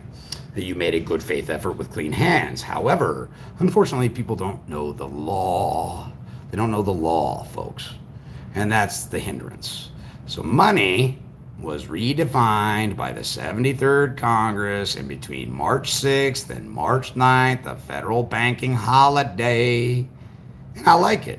Once I understood it, I love it, because I realize I create the source of the funds. I'm the grantor, and I'm also the beneficiary. I'm the creditor and the debtor. It all returns. Christ on the cross is a symbolism of everything that comes from the dirt returns to the dirt. All energy returns to its source. Okay? But have instead focused solely on whether the individual has sufficient income and financial resources to pay the fine at issue while still meeting basic needs. Let me tell you something. The original charging instrument at a court actually is the money. They already have it. They're hiding it from you. Okay? That's why you want to demand a full accounting. And not an abstract filing of the case, but a exemplified record. You want the exemplified case file jacket. Oh, that's right. I want the ledger, baby. Not the abstract, the exemplified. Considering evidence at sentencing hearing that petitioner and his family were poverty-stricken. Oh, how nice of them to call you names when they're supposed to be non-biased and they're supposed to be honorable. After they robbed you and fist-fucked you 6 ways from Sunday, now they have the audacity to call you a pauper and that you're impoverished and now you're a dependent on them after they robbed you. How fucking convenient is that, right? Think about that. That he earned limited income in casual employment. Now, wait. You realize the only way that you can derive an income, right, is working for the government and being an employee of the government and being subject to the government, right? And received monthly federal benefits. And that he earned, that his family relied on him for support in finding that petitioner could not afford fees. Right away when they're saying income and employment, I just need your definition from income. You're asking me if I make an income? I make a living. I don't know what an income is. Can you define an income? Is that a commercial term? Is that something to ensnare me into your jurisdiction in maritime admiralty, where you're going to try and convert me and presume and assume and draw an inference from the fact that I wasn't aware of how you were using this word income? Are you using it out of Title 26? Or are you using it out of the Webster's Dictionary? How are you using and defining the word income? All right? And casual employment. When you're talking about employment, are you talking about me being employed by the government? Or are you talking about me engaging in an even exchange fair trade with a guy who actually does make an income because he pays me $13 an hour? That's the even exchange fair trade. but he actually charges $65 an hour for my services. And that's how corporations make an income which is taxable. Capiche?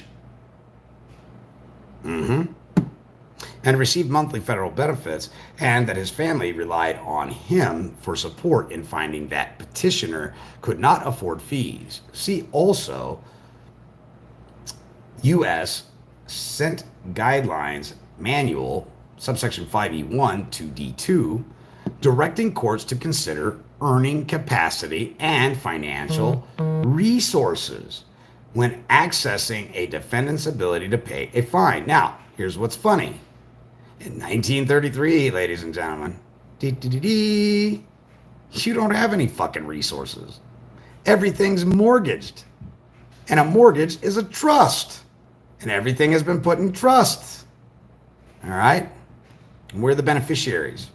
When assessing a defendant's ability to pay a fine, consent decree at 9 McNeil, Common Prob Serves number 1:18, requiring that neither an individual's expense nor the financial resources of her friends and family members be considered in determining ability to pay. A willfulness determination must be fair and accurate. Due process requires that courts uniformly and consistently apply standards for making such determinations. Right away, if they're wanting to make a determination on whether or not you can pay, I suggest you subpoena from the Library of Congress. Listen to me, I'm going to give you a fucking holy grail right now. I suggest you subpoena from the Library of Congress, Volume 77, Book 1, I think it's actually Part 1, of the 73rd Congress. It's 1,163 pages or 645 pages, something like that. And you submit that as evidence into the court, and that will take care of the whole willfulness determination about paying, all right? Because you can't pay. It's an oxymoron. It's like sovereign citizens, fucking retarded. Such as notifying the defendant that their ability to pay will be considered by the court and providing a meaningful opportunity for the defendant to be heard regarding their ability to pay. But here's the thing, again, you've already paid because the charging instrument that you signed off on or that you acquiesced to, that you failed to respond to, is a blank endorsement, okay? Even if you don't sign your coupons, ladies and gentlemen, if you read the Negotiable Instrument of 1882, guess what? If I send it to you, and you don't send it back, I can remaster it and I can claim it as abandoned property. You get that charging instrument. You're just here to resolve any accounting issues and make sure the taxes are paid. That's it. It's the only reason you're at a courtroom. And honestly, you don't even have to be there. You can do it all by paper. I myself like going into court because I like rubbing their nose in a pile of shit in the living room floor. Because I'm an asshole, and they made me that way, and now they get to deal with me. I will always have an axe to grind with these people because they are not honest people. They're not. And although there are a few out there who I like them as people, I absolutely despise their profession, and I know what they do day in and day out, and so do they. Holding that such procedures are adequate safeguards against unrepresented parties being jailed based on an inability to make child support payments. Yep. Even independent of legal consideration, jurisdiction may also benefit from creating presumptions of indigency for certain classes of defendants. Wait a minute. Certain classes of defendants? I don't think so. I'm just one of the people, all right? My rights are well defined within the 10th Amendment. Okay, my bundle of rights is attached to the land for which we have dominion, ladies and gentlemen. You can't serve two masters. For example, those who are eligible for public benefits, household living below a certain income level. Remember, income, if you admit to making an income, you admit to being a volunteer or an employee. Okay, and you admit to being a taxpayer, which you do pay taxes. It's a long story because every financial institution is, in fact, insolvent. Okay, so we do have to pay the taxes, but there's a way of doing it. All right, and we tender them, we don't pay them. It's all ledgering, guys. And this took me a long time to learn. I'm trying to explain it to you in layman's terms, which is probably not good. Or serving a term of confinement. Which brings me to my next point. Let's say that you are ordered to pay $6,000. Okay. What's each day worth of confinement worth? To warehouse my body in your facility, how much is it worth? What's the value of warehousing my precious life source energy that the Heavenly Father gave to me for a victimless crime? I'm just curious what your assessment is. How much does the sheriff make for warehousing my body? How much does the county make for warehousing my body? I mean, is $6,000 paid off in 5 seconds, or does it take 5 months? Right? And they can never answer that. I put a judge on blast in the middle of a courtroom one time, and boy, she got nervous quick because she could not answer that. I'm getting ready to enter into a contract. You know, hey, you just tell me what my time's worth, or what you guys value my time at, and how long I'm going to be there, and what the dollar amount of me sitting in that confinement is assessed at, so we can make sure the taxes are paid, and that, you know, because by warehousing my body, you could be cheating the United States Treasury of its tax revenue. That in and of itself is a problem, not to mention the tax evasion that you guys are all engaged in, all right, with these negotiating these securities. Listing conditions considered prima facie evidence. Remember, prima facie evidence is not necessarily evidence. It's something that could be challenged. It's presumed and assumed, which is prima facie evidence of the defendant's indigency and limited ability to pay, including but not limited to qualifications for and or receipt of public assistance, disability insurance, and food stamps.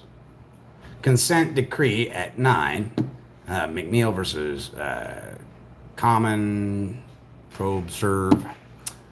Let's get to it. Committing the parties to presume indigence for individuals whose net household income falls below $200,000. That's an invasion of privacy. I'm not giving you shit. First of all, I don't make an income. Okay. Secondly, I have a right to privacy. The Fourth Amendment. Remember, this whole letter is about constitutionality of the way that they operate within the system. Remember that shit. Oh, $3,800 a minute, honey, is cheap. That's peanuts. That's peanuts. But I'm glad you're thinking. But that's peanuts. My value time, precious commodity, is so damn expensive, ain't none of you could ever afford it. But that's for a whole nother day. All right? Falls below 200% of the federal poverty guidelines. Well, what guidelines can you have with a debt-induced system where there's nothing but credit or debt? There is no, per se, intrinsic value in the monetary system. All right, you are the gold. Your life source energy is the value. Without it, their system fails. Who were eligible for appointed counsel in a criminal case? Remember, there's no such thing as criminal. It's all civil. CFR, Code of Federal Regulations 277211. Who are eligible to receive or have dependents who are eligible to receive aid from any federal or state public assistance programs based on financial hardships. Guess what? In order to get this aid, what do they have you do? That's right. They need you to create an application, a note, a draft, something they can negotiate so they can rob you and give you the fluff off the top. Well, they take all the goodness, the substance, the energy, all right? And or who are unhoused. This approach is logical, as individuals who cannot afford to pay for their basic needs, the law of necessity, also cannot afford to pay fines and fees out of their already insufficient incomes. Who said we had an income? These people are drawing all kinds of conclusions. Assume facts, not in evidence. I see no facts or evidence entered onto the record that I have an income, motherfucker. Who is making these claims and willing to swear under the pains and penalties of perjury that I have an income, first of all, and swear to it under the pains and penalties of perjury, facing 1 year in jail and $10,000 fine? Anybody in this courtroom? Crickets. Well, let the record reflect and be it resolved, I don't make an income. Ain't anybody in here gonna say to the contrary. Thank you very much. We can move on. It also conserves court resources by removing the obligation to conduct duplicative ability to pay assessments. Similarly, jurisdictions should presume that children and youth are indigent. Whoa. How you calling my babies, right? Indigent, paupers, okay? Think about that for a minute. You borrowed my offspring's life source energy before she ever even existed on this earth. The Heavenly Father knew her long before I did. God bless him for giving me this beautiful gift. But for you to say that my daughter is indigent, you can all fuck off. She's an heir, okay? She's an heir to that trust that was manifest, okay? She is a preferred stockholder in the corporation known as the United States. And she has special drawing rights, and the evidence of that is the birth certificate, which is a bill of lading, warehouse receipt. It is a bond, a security instrument. It's negotiable, and in fact already has been negotiated in Washington, D.C. at the Department of Commerce. So I don't know where these people get off throwing all these bullshit names out in their fictional realm, thinking that they apply to me and my family. They don't. And unable to pay fines and fees. States are increasingly passing legislation or changing court rules to codify a presumption of indigence for minors. Well, this is all bullshit because the Constitution already says if you're an American, guess what?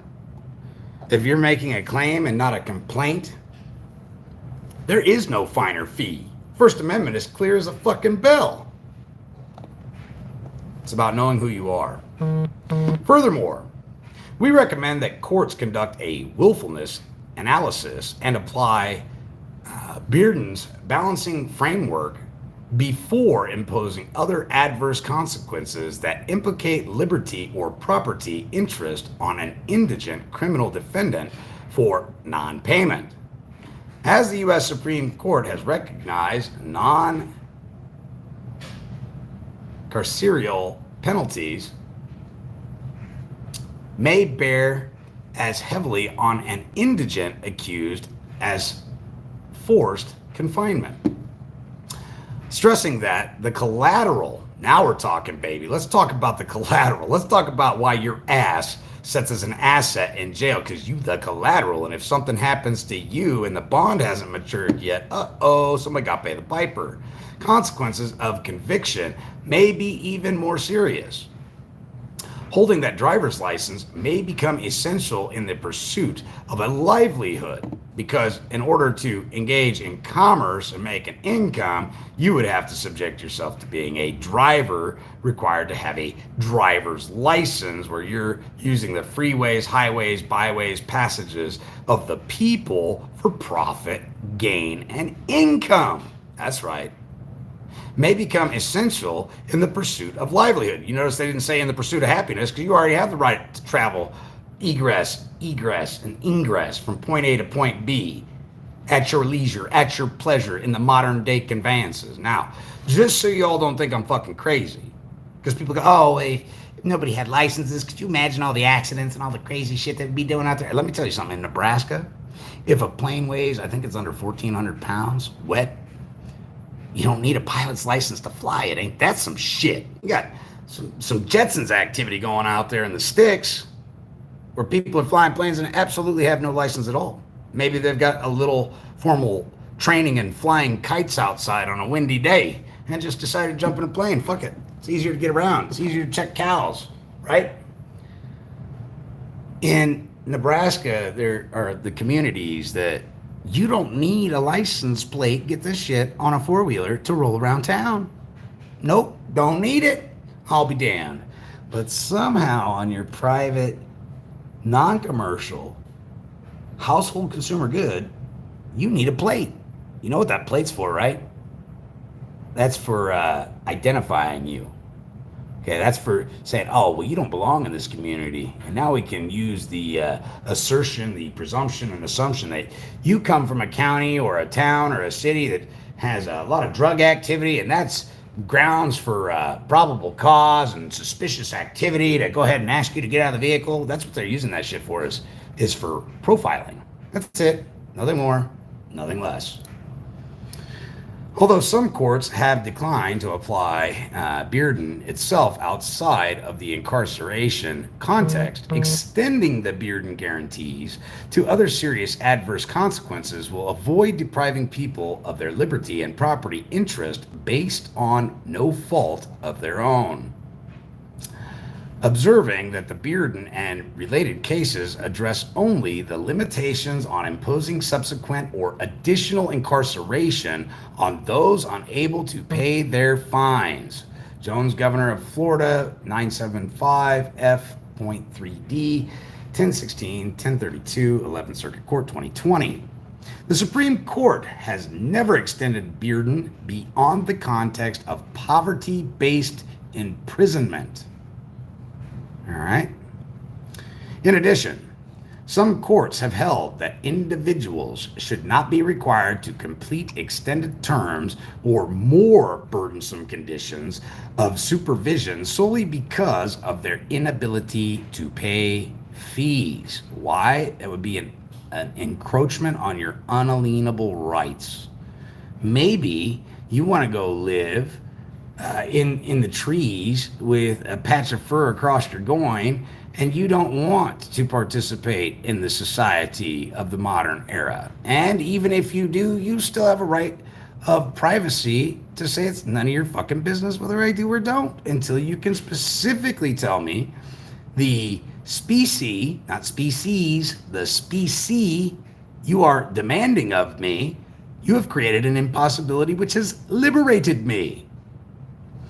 Other courts have similarly held that individuals should not be barred from participating in or completing a diversion program, be subject to more erroneous conditions for participating in a diversion program, or have a diversion program extended because they cannot pay fees. In other words, you can't say, oh, well, since you can't pay fees, I guess we're going to subject you to this where you have to give your life source valued energy to one of our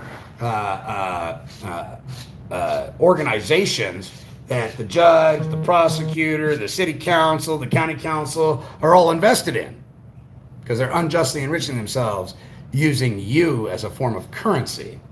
You are the current that runs through the sea. You are the current that runs through their sea of commerce. I hope you guys are picking up what I'm laying down. The 14th Amendment requires the consideration of alternatives before incarcerating individuals who are unable to pay fines and fees. Again, you cannot pay. It's not that I don't want to. It's that it's an impossibility. Just tell me what you want except for payment. I'd be more than happy to bring you whatever is left. Before an individual is incarcerated for a non-willful failure to pay a financial obligation, the 14th Amendment requires a careful inquiry into factors such as the individual interest at stake, the extent to which the consequence imposes upon that interest, the rationality of the connection between the consequence and the state's interest, and whether alternate measures are adequate to meet the state's interest. Well, fuck the state. Why do I say fuck the state? You know, I see no real party in interest making a claim here before this court, independently bonded, sworn to, and I believe none exist. And it appears that you guys would be using simulated legal processes with sham legal pleadings that aren't sworn to, all while not independently bonding this case in some kind of sham legal pleadings and simulated legal process to unjustly enrich yourself and your principal and extort me of my life source energy. Write that one down. That one is a real humdinger. They love that one. And you could repeat that all day long, and that shakes them to their core. Because now you're pointing out that they carry the unlimited, indefeasible personal, criminal, civil, and professional liability for their actions. You can also demand their SF-61 and that you want to inspect it on for the official record, and you can do a number of other things. You can do a quo warranto as well. We're going to talk about those things later. We further recommend that, in the context of non-payment of fines or fees due to inability to pay, state and local courts consider alternatives before imposing adverse consequences that implicate liberty or property interest. It is the position of the United States that imposing certain serious adverse consequences for failure to pay an unaffordable fine or fee where alternative approaches could serve the government's interest. Again, it's all about extorting you for their benefit. Violates the 14th Amendment.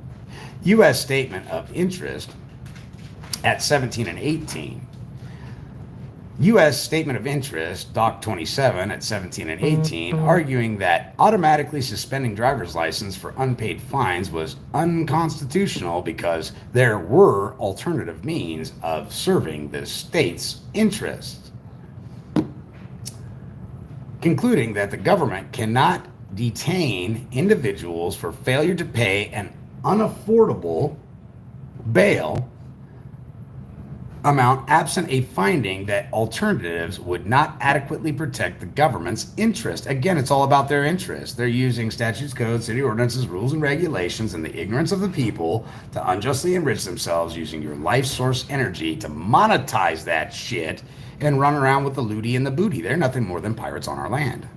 I can say that with great confidence, ladies and gentlemen. I'm here to tell you right now, there is no elected, setting, official that has an SF-61 filed on record properly. There is nobody that has a proper oath of office. I'll bet my testicles on it right now. I'm willing to cut them fuckers off. That's how confident I am, because I know what they're doing, and I know they don't have it. They're usurpers masquerading around as government, and the people are dumb enough to believe it. And what they're really afraid of is one day we wake up and they meet a shortfall with a sudden stop, never to open their eyes again. From dawn till dusk they swing as the flies buzz around their head and land on their ears and their eyes to let everybody know you don't come to this community and fleece the American people. Mount absent a finding that alternatives would not adequately protect the government's interest in public safety. Oh, wait a minute. Are we concerned about public safety? Or are we concerned about the government's interests? Sounds real nice, doesn't it? And ensuring appearance at trial. Oh, we really care about our appearance of being fair. That's why we let some people win once in a while, but 98% of the time the prosecutor prevails. Because the first duty of the defendant's attorney is to ensure that the defendant or the man alleged to be the defendant never has any appealable fucking issues. That's why you hire an attorney if you haven't figured it out yet, because the attorney works as an officer of the court first and foremost and wants to ensure that you don't have any appealable issues that would overturn their financial interest in the matter.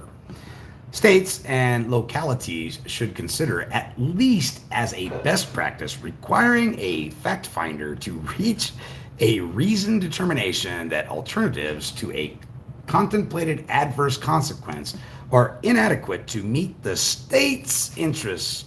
Okay, first we go from the government's interest. Now we're at the state's interest. Now we're going to be talking about block grants and federal funding and securing payment before penalizing individuals for their inability to pay. The charging instrument already paid for it all, guys. The bail, the bond, the OR bond, the PR bond, it's already paid for everything. You just got to learn how to endorse some instruments. As a best practice, jurisdiction should consider collecting fines and fees by, for instance, adopting penalty free payment plans. Oh, so we can still, this is just like what they did with college back in the day. You could work a part time job, afford a 3-bedroom, 2-bathroom house, and still put yourself through college and pay for your semester of schooling.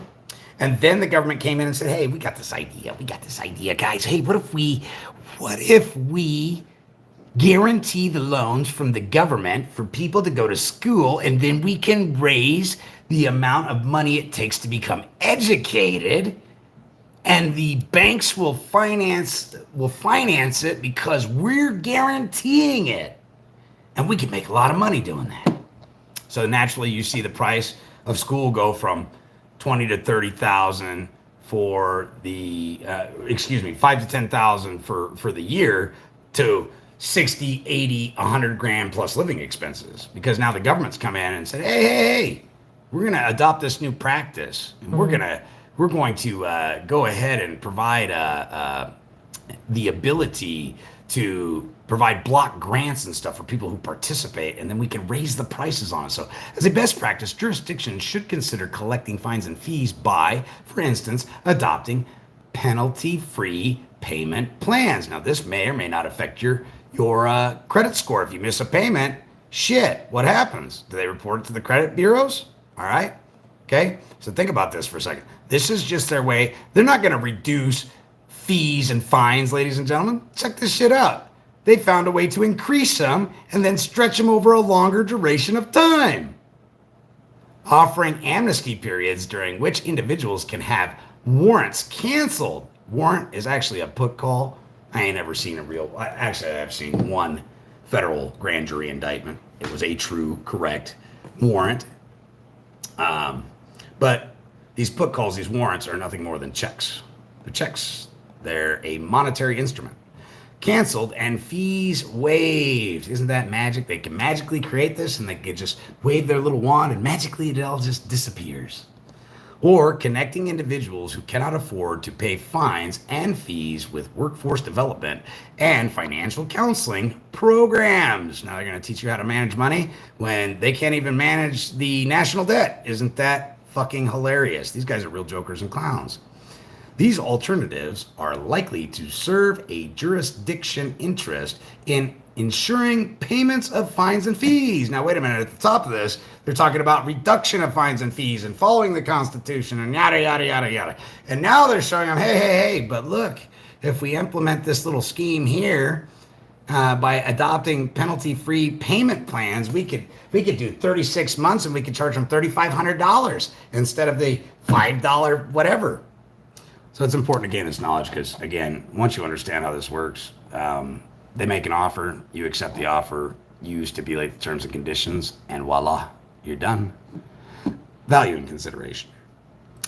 These alternatives are likely to serve a jurisdiction interest in ensuring payments of fines and fees better than incarceration or other adverse consequences. You want to know why they talk about other than incarceration? Because people are now catching on to the fact that they have been monetizing involuntary servitude, peonage, bondage, and slavery by putting people in prison, which is a private for-profit industry, okay, where they're scraping money off the backside, all under the table, using trust and S-corps and shell corporations, no different than what Biden's doing, okay? They're doing the same shit. That's why nobody's going to jail, because if one narcs on one, they all go down. All right. Hillary Clinton said it best. If I go down, all you motherfuckers are coming with me. And she said it, and she meant it. All right. If the body count around the Clinton family isn't an indication of what they're capable of, I don't know what to tell you. And she said it right there on national television. If I go down, you all go down. And we're all shaking in their fucking boots because they're all engaged in money laundering, child pedophilia, adrenochrome production, and drinking of the children's blood and selling children and just heinous, absolutely atrocious crimes. So that's why none of these people are going to jail, and then they're still plotting and scheming. But the people are waking up to this incarceration without a victim. No victim, no crime. You don't belong in a jail cell because, remember, the punishment shall fit the crime, right? And statute, code, city ordinance, rule, regulation violations. Although there are times I agree with statutes. For example, murder is illegal. It's also unlawful. It happens to be a statute. Okay. And it's also enacted into positive law. I agree with that. All right. I'm not lawless. I'm not a heathen. But then again, there are a lot of times that legislation doesn't meet lawful, and legal and lawful are completely polar opposite. The letter of the law and the spirit of the law are not in harmony, and thus it is not law. Or other adverse consequences, as the court in Bearden observed. Given the general flexibility of tailoring, given the general flexibility of tailoring fines to the resources of a defendant, and who the fuck's a defendant, by the way? Are you calling me names again from the bench? I'm going to tell you again, that's very unbecoming of somebody who's supposed to be non-biased to be calling me things. Okay, I don't appreciate it. And they freak out right away. What would you like to be called? You can call me master. You can call me the alpha and the omega in this realm. You can call me the surety who's entitled to be subrogated and my rights to be availed of the full accounting. How about that? Or even permitting the defendant to do specified work to satisfy the fine. A sentencing court can often establish a reduced fine or alternative public service in lieu of a fine that adequately serves the state's goal of punishment and deterrence. You notice how they say the state's goal of punishment and deterrence? Well, what's funny about that is the state is a figment of your imagination. Is the state really doing anything? No. It's a bunch of fucking people who have gotten together, who have convinced 340 million Americans that they're opposing parties fighting for your interest while sticking Uncle Sam's imaginary dick up all your asses. What a fucking scam they got going on. All right? The good news is you can pierce that veil, come up out of her, and learn to stand as a man and a woman and take back this country. Further, where appropriate, jurisdiction may also consider waiving or reducing the debt of a person unable to pay the debt. Jurisdiction can also consider alternatives to imposing punitive financial obligations in the first place. When was the state caused harm, damage, injury, and loss? Because I got many Supreme Court cases that set precedent that clearly state that the state cannot be caused harm, damage, injury, or loss. Period. Alternatives could include, for example, requiring an individual to attend traffic or public safety classes. Oh, I don't mind doing that if that's what you wish for me to do, but my valued precious time commodity comes at $100,000 an hour. How many hours of traffic class would you like me to attend to appease you? I'd be more than happy to. But remember, involuntary servitude, slavery, bondage, and peonage is not only illegal, it's unlawful. So, do we have an accord? You're going to pay me every Friday on the Friday and make sure that it's directly wired to a specific account that I give you? Oh, we don't have a deal? Okay, all right. I'm cool with that. Well, you guys have a nice day then. Sorry we're at an impasse. I bid you farewell. And I forgive you for your trespass. But unfortunately, the IRS probably won't forgive you because they're not so forgiving, and you wasted my precious valued time commodity that I personally assess at $100,000 an hour. And now I'm going to turn that assessment over to them. Or imposing community service. Indeed, a number of jurisdictions have confided consideration of alternatives as a requirement into state law.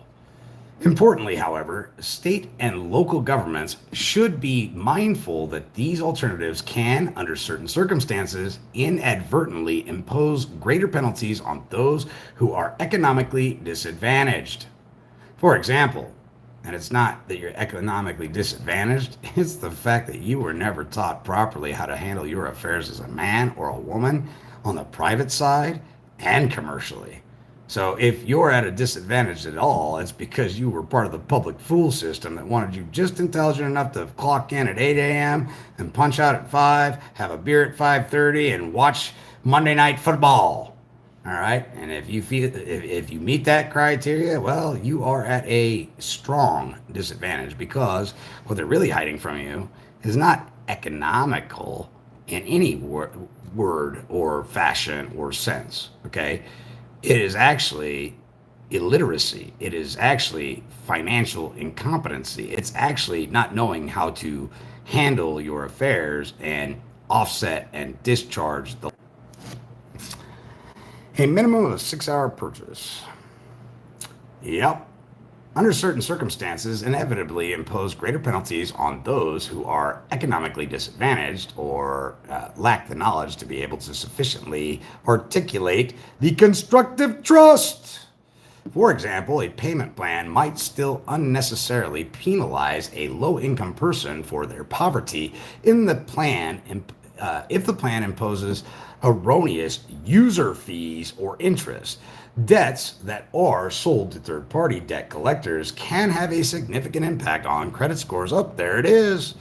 In turn, affecting employment and housing opportunities. In addition, individuals' financial circumstances may change over the duration of the payment plan. So first, they invade your privacy under the guise that you broke the law and there's no injured party. You haven't been federally indicted. You have a Fourth Amendment violation because they're compelling you to go somewhere you don't wish to be for a duration of time that you haven't stipulated to. Okay. So that's extortion. It's also aggravated identity theft. And they're using a bunch of fictitious, false, unregistered, assumed business names or trade names to orchestrate the simulated legal process. All right. It's oppression under the color of authority. It's oppression under the color of law. It's oppression under the color of office. Ladies and gentlemen, it's fucking crimes. Providing a mechanism for individuals to seek reductions in their monthly obligations in light of changed circumstances helps to protect against violations of individuals' 14th Amendment rights. Here's the funny thing. These people want to talk about fucking obligations. They owe us. We don't owe them. They owe us. And here they are trying to push that liability onto us. What fucking pumperdinks. As a practical matter, the imposition of seemingly non-financial obligations may still result in indirect financial obligations. For example, while community service could be an alternative to payment for adults or youth, it could nevertheless exact a financial consequence if individuals are required to pay costs for participation, take unpaid leave from their job, pay for childcare, or miss educational opportunities to fulfill it. The same may be true for alternative to adverse consequences that involve education, substance abuse, and mental health counseling and other programs. Public policy considerations counsel in favor of courts recognizing such obligations, particularly in considering whether an individual has an inability versus an unwillingness. No. First of all, it's because I happen to know the law that I'm telling you to go fuck yourself. That's why. It's not an unwillingness. I'm unwilling to be a subject slave to my fucking servants who are lying, looting, pandering pieces of shit, violating Title 18, 1661, piracy on the land. All right? Engaged in insurrectious behavior, sedition, treason, oppression under the color of law, under the color of office, and under the color of authority. That's why I am unwilling to go along to get along with your bullshit. To comply. In the case of minors, any community service obligation should be designed to avoid undermining treatment. Well, first of all, what if I don't want my daughter out there on the street picking up trash on the side of the road? Okay? So fuck off. You're not going to be telling her that she's doing any of that shit. All right? When did you get consent to have intercourse with my offspring or my wife, motherfucker? You didn't. And I'm the man of the household, so you deal with me. Services, fulfillment of other court-ordered conditions, compulsory school attendance, or educational and vocational attainment. Here's what's funny. You know what? Obviously, these people that tend to define our authority, we need to put them in some type of training camp. You know, that we can't call it a concentration camp, but some type of educational program so they will know who the fuck the boss is, right? And so that's their offer. Right. Not saying that vocational school isn't a great thing. You know, learning how to weld, change tires, things of that nature is a great idea. But for the rest of this educational part seems to bother me only because we just went through 3 years of COVID bullshit, and a lot of fucking idiots got in line to get the old death jab. And it was just disheartening to see how many people were gullible enough to believe that the government actually fucking cared about them. Hey, buy these cigarettes, buy this booze. You can go over to Oregon and get free needles and heroin and all that stuff. But I tell you what, you need this jab because we care about your fucking well-being. We care about your well-being so much that we sell you food that isn't readily accessible in, like, I don't know, 40, 50, 60 other countries because it's GMO, and other countries will not allow their people to utilize it or ingest it or even purchase it because it's a poison. The 14th Amendment prohibits the imposition of fines and fees that create conflicts of interest. The Due Process Clause of the 14th Amendment, and remember, due process is long antecedent to this thing that wasn't even properly ratified. How do you know that it wasn't properly ratified, Dirk? Because the statutes at large are legal evidence of the law in all courts and all jurisdictions from the highest to the fucking lowest. That's how I know. And I went and read Congress assembled when they were talking about the 14th Amendment, and that it was not properly ratified. Entitles a person to an impartial and disinterested tribunal in both civil and criminal cases. The U.S. Supreme Court held that a defendant is denied due process if the judge deciding the case has direct, personal, substantial, pecuniary interest in reaching a conclusion against him in his case. Guess what?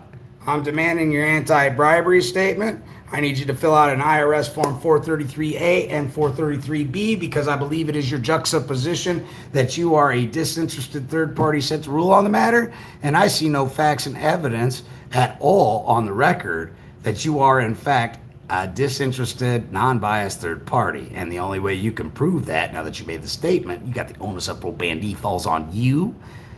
The only way you can prove that is to fill out an IRS Form 433A and an IRS Form 433B, giving me a list of your personal assets and your business assets, along with all your bank accounts and everything else, so I can see if you created a bunch of constructive trust or hedge funds and all this other stuff. You got to prove to me that you're fair, non-biased, and have no financial interest. I also need to see your anti-bribery statement.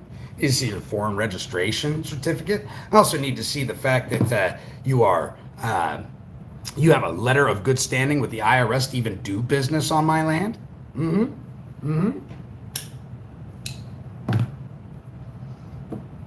People go, Derek, does this really work? I don't know. Go look at my record.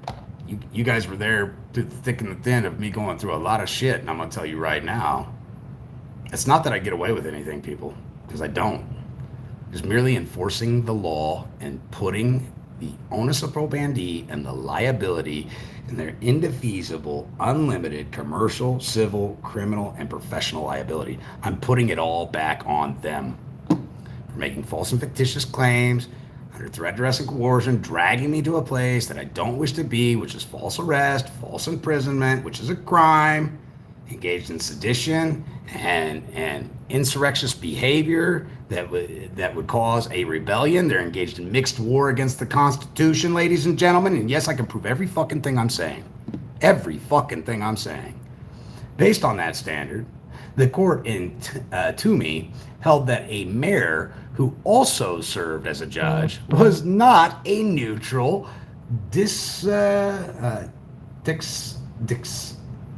maker because fines that he imposed supplemented his salary and generated revenue for his town. So again, Judgy Poo, I'm also not only just going to require you to provide your IRS Form 433A and 433B, I am also going to need your 1099-R and all 1099s you've ever filed so I can see what kind of assets, kind of cash flow you got going on, Sunshine. We got to make sure that you truly are a disinterested third party, because your anti-bribery statement and your bond clearly says that you will never jeopardize the integrity of being fair and impartial.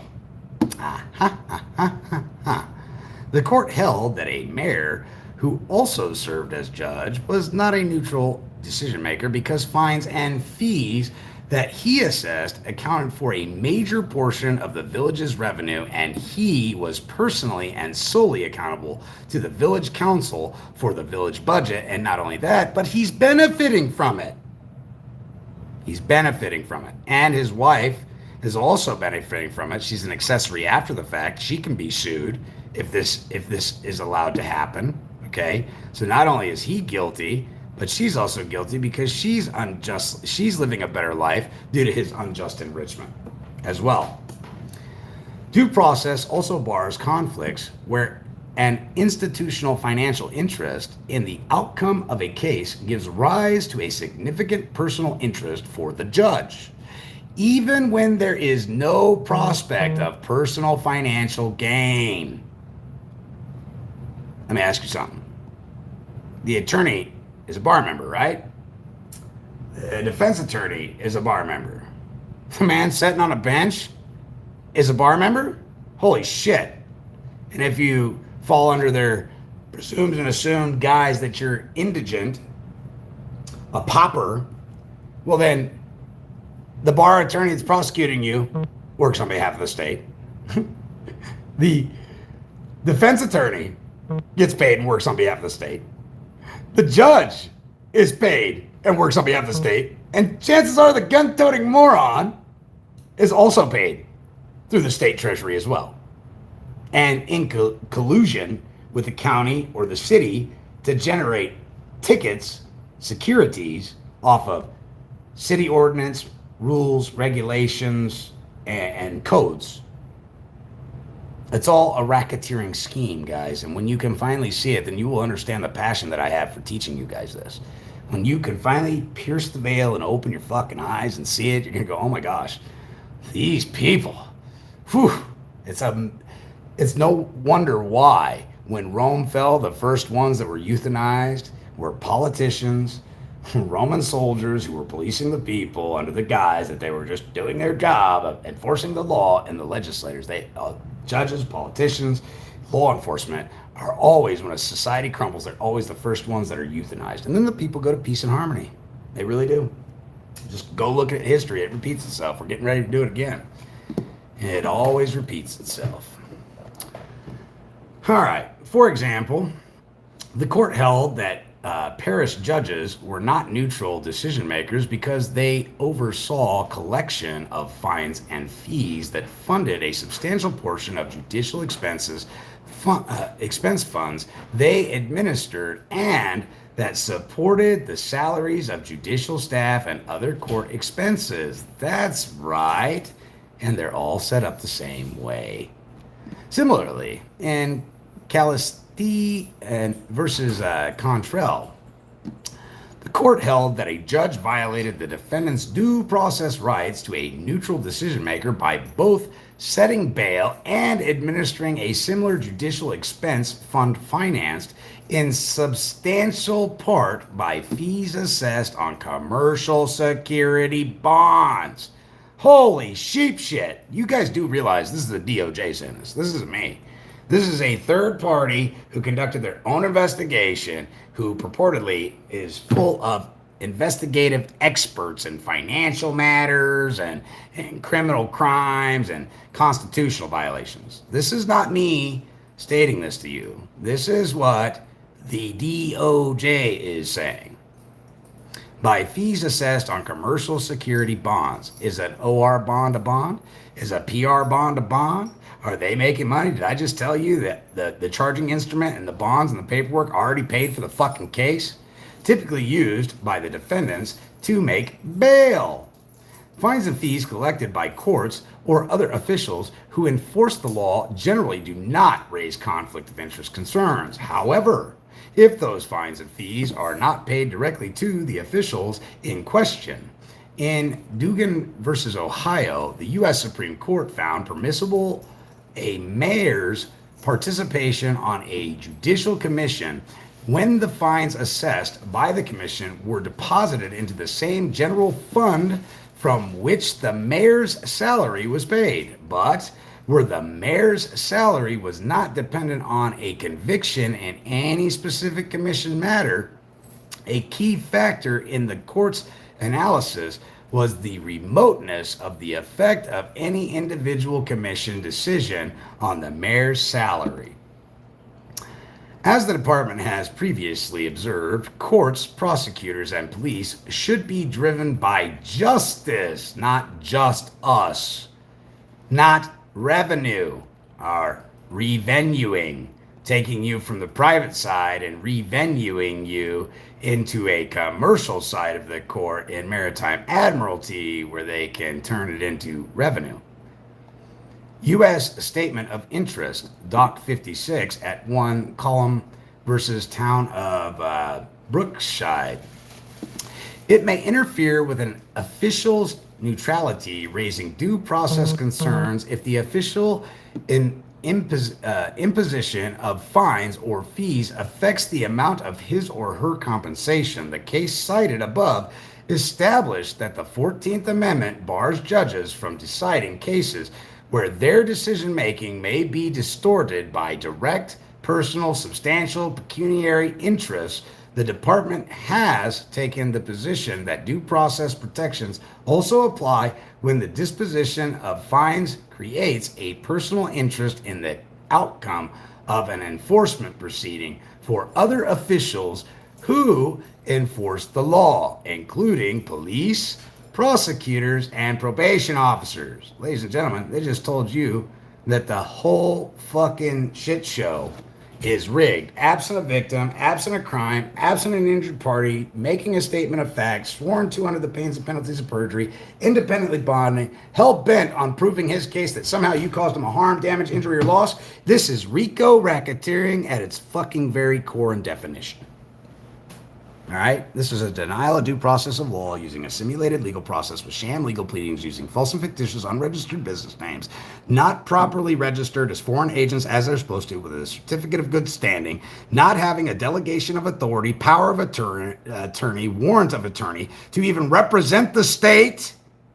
Are you hearing me? This is how I destroy them. They're so easy to fucking destroy, guys. And everything that I'm saying here, you can literally use to destroy a court case. I have an interest in credits on account and making sure that taxes are paid because I'm a preferred stockholder in the United States, Inc. I'm an accredited creditor of the United States, Inc. And I have special drawing rights. So I have an interest in making an observation, creating a record, and reporting it to the IRS to ensure that the United States Treasury isn't being cheated because I have an interest in it. Holding that the due process neutrality requirement applies to enforcement agents, several courts have applied the neutrality requirements to private probation companies, individual probation officers, law enforcement officials, and county attorneys. They're all in cahoots. I can show it to you. The 14th Amendment prohibits conditioning access to the judicial process on the payment of fees by individuals who are unable to pay.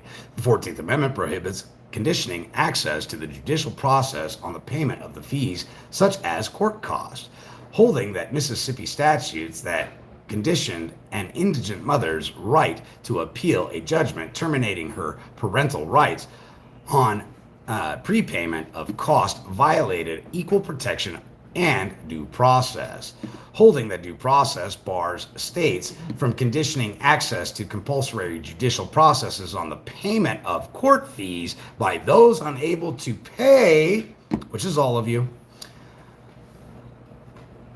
Plurality opinion. There is no meaningful distinction between a rule which would deny the poor the right to defend themselves in a trial court and one which effectively denies the poor an adequate appellate review accorded to all who have money enough to pay the cost in advance.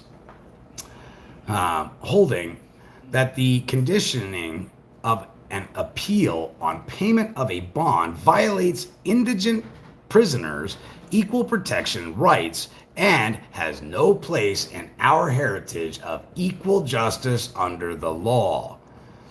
Fines and fees assessed by courts are often incorrectly framed as a routine administrative matter. Notice they didn't say judicial matter. That's administrative, baby. That's commercial. That's maritime admiralty. That's piracy on the land. That's fleecing you. Absent a victim and no contract, you motherfuckers can kick rocks. For example, a motorist who is arrested for driving with a suspended license may be told that the penalty for the citation is $300. Well, first of all, there, Skippy, I got to find out. I need a declaratory judgment. I need to know whether or not my private household consumer good meets the definition and criteria of motor vehicle. And I'm going to go ahead and state for and on the official record that my intent was never to engage in commerce or in interstate commerce or engage in intercourse with my private household consumer good. Its primary use is for household purposes, leisure and pleasure, to go from point A to point B, to egress, ingress, and regress. You see, this only applies to the people engaged in commerce on the people's freeways, highways, byways, and passages, period. And that a court date will be scheduled only upon the payment of $300. $300 of what? Look, that's a symbol and followed by numbers. It says nothing. What is the language in this country, ladies and gentlemen? What's the language? English.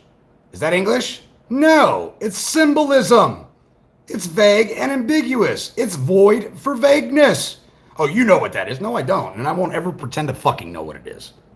You either explain it in crisp detail, crystal fucking clear, or you can fuck off because you've created an impossibility. And you can kick rocks. And they fucking love it when you have the tenacity to tell them that. They fucking love it. What do? Threaten me with contempt of court? You can only put your agency in contempt. I'm not part of your legal society. That's why I denounce the fact that you want to state that I'm pro se and call me names and try and bridle me into your society. Fuck off. I'm an American man with a set of testicles and you can kiss my ass. 63 Charlie, Am Jurisprudence 2D clearly lays out that you are trustees of the American people and I just happen to be one of those people. Sometimes referred to as a pre-hearing bond or bail payment, courts most commonly impose these payment requirements on defendants who have failed to appear. Well, hold on. First you get summoned, and what do? We summons demons, right? Do men appear? No. Apparitions appear. Dead things appear. Spirits appear. Okay? They're playing with the dead. Depriving those defendants of the opportunity to establish good cause for missing court. Good cause? Well, the Heavenly Father didn't permit me being there that day. Is that not good enough? The Heavenly Father sought that I be doing something more constructive with my precious valued time commodity while he have me on this earth until he calls me home. Amen. However, regardless of the charge, predicating indigent individuals access to the hearing to counsel or other judicial process on the payment of costs can deprive those without financial resources of access to justice and potentially violate their rights. Now, let me just tell you something. If you have ever got a court-appointed attorney, let me tell you just right now, you are being screwed 6 ways from Sunday because they have no interest in doing a damn thing about you or for you at all. So that's conflict of interest in and of itself. That's why you need to be in an Article 3, subsection 2, subpart 1, a confident court of record. And you need to put these people on notice of their liability they hold for falsifying a record and using simulated legal processes with sham legal pleadings to ensnare you into their artifice and scheme to unjustly enrich themselves while engaged in deprivation of rights, oppression under the color of law, oppression under the color of authority, and oppression under the color of office. Because they don't fill an office. They don't have the proper oath of office. They don't have the proper bonds in place. These motherfuckers don't have shit that they're supposed to have because they're infidels. All right? They're infidels. and they have usurped power otherwise not delegated to them after the Act of 1871 and masquerade around as government, and they are not for the people, by the people, of the people. They are thieves who can't keep their cocaine in their pocket while they're walking through the White House that has more cameras than Vegas, and seemingly nobody knows whose cocaine it is. Isn't that fucking amazing? The 6th and 14th Amendment require due process protections such as access to counsel in appropriate cases, as well as notice when imposing and enforcing fines and fees. When we come back, we'll be coming back to this. This is only like a 27-page document. We've made it to page 15, ladies and gentlemen, but I want to share this information with you. It's important. I hope my commentary wasn't too overbearing, but I want to put a fire in your belly. Stand up, sound off like you got a fucking pair, all right? Don't be afraid. There's nothing to fear. We are peaceful. We are ambassadors of peace. We are brothers in Christ. We can't serve two masters. We've accepted the oath and the covenant from the Heavenly Father. We must be about his good works and be fisher of men and shepherd among his flock. Remember, everybody is called. Very few people answer. It's not fewer called and even fewer answer. Everybody has been called. And the choice is yours. All right? And you're not going to change Washington, D.C. What you do is you change your community by helping these people understand that they are imprisoning unlawfully and illegally under statutes, codes, city ordinances, rules and regulations, simulated legal processes. They are imprisoning and unjustly enriching themselves at the peril of their family, friends, and community. And this shit needs to stop. Needs to stop. And we have the ability and the power to change that. Thank you for joining me. I'll be coming on a little bit later this evening to finish this document up, so there will be a part 2. For those of you that wish to find this document for yourself, please give me 1 second so I can show you what it is. There it is, right there. Okay, this is the U.S. Department of Justice, Office of the Associate Attorney General, Washington, D.C., 2530, Associate Attorney General, April 20th, 2023. Just so you guys know that this isn't bullshit. Hold up, let me help you out.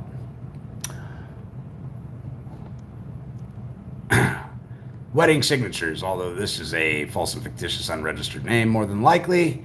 This one's probably missing a middle name, but then again, that's speculation, and we don't want to draw an inference from a speculation that'll take us way off map. Maybe this is the full legal names. And this one, I would venture to say, is probably not. But assume facts not in evidence. Remember, it's just hearsay coming from me, so we might have to send FOIA to Amy L. Salmon and find out whether or not this is her full legal name and whether or not she actually holds an oath of office and has an SF-61 on file and understands the separation of powers and the Constitution, because from what I'm reading, they kind of get it, but they're blurring the lines quite a bit, actually. So anyway, so you guys know that's a legitimate document, and it's nice because you guys can use this in court and prove a bunch of shit and smack them around and say, if I wanted your opinion, I'd peel it from my zipper. That's a polite way of calling you a cocksucker. The DOJ did this investigation. Now I'm going to go ahead and subpoena Amy, since you don't think that this holds any validity. I'm going to go ahead and subpoena Kristen Clark. I'm going to go ahead and subpoena Rachel Rosie and just see how fast they dismiss the case. Oh, fuck, he's subpoenaing the IRS. He's subpoenaing the SEC. He wants to know about the securities. He wants to know about not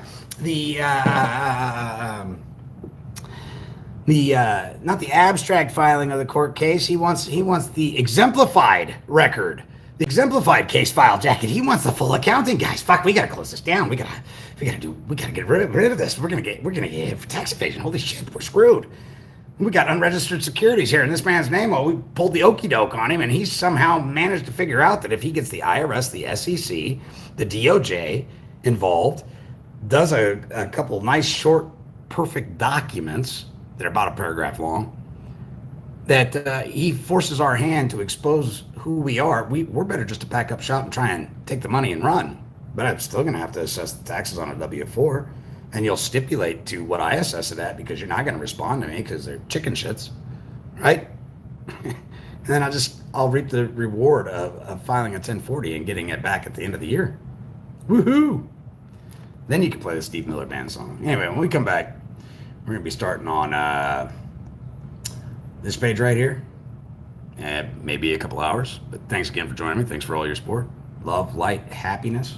I hope you're enjoying this beautiful weather that we're having in the summer, and the fact that nobody's wearing face diapers anymore. Woo! Now, if we could just stop people from taking the old clot shot, we might have a fucking chance. Thanks again for joining me. I'll see you soon.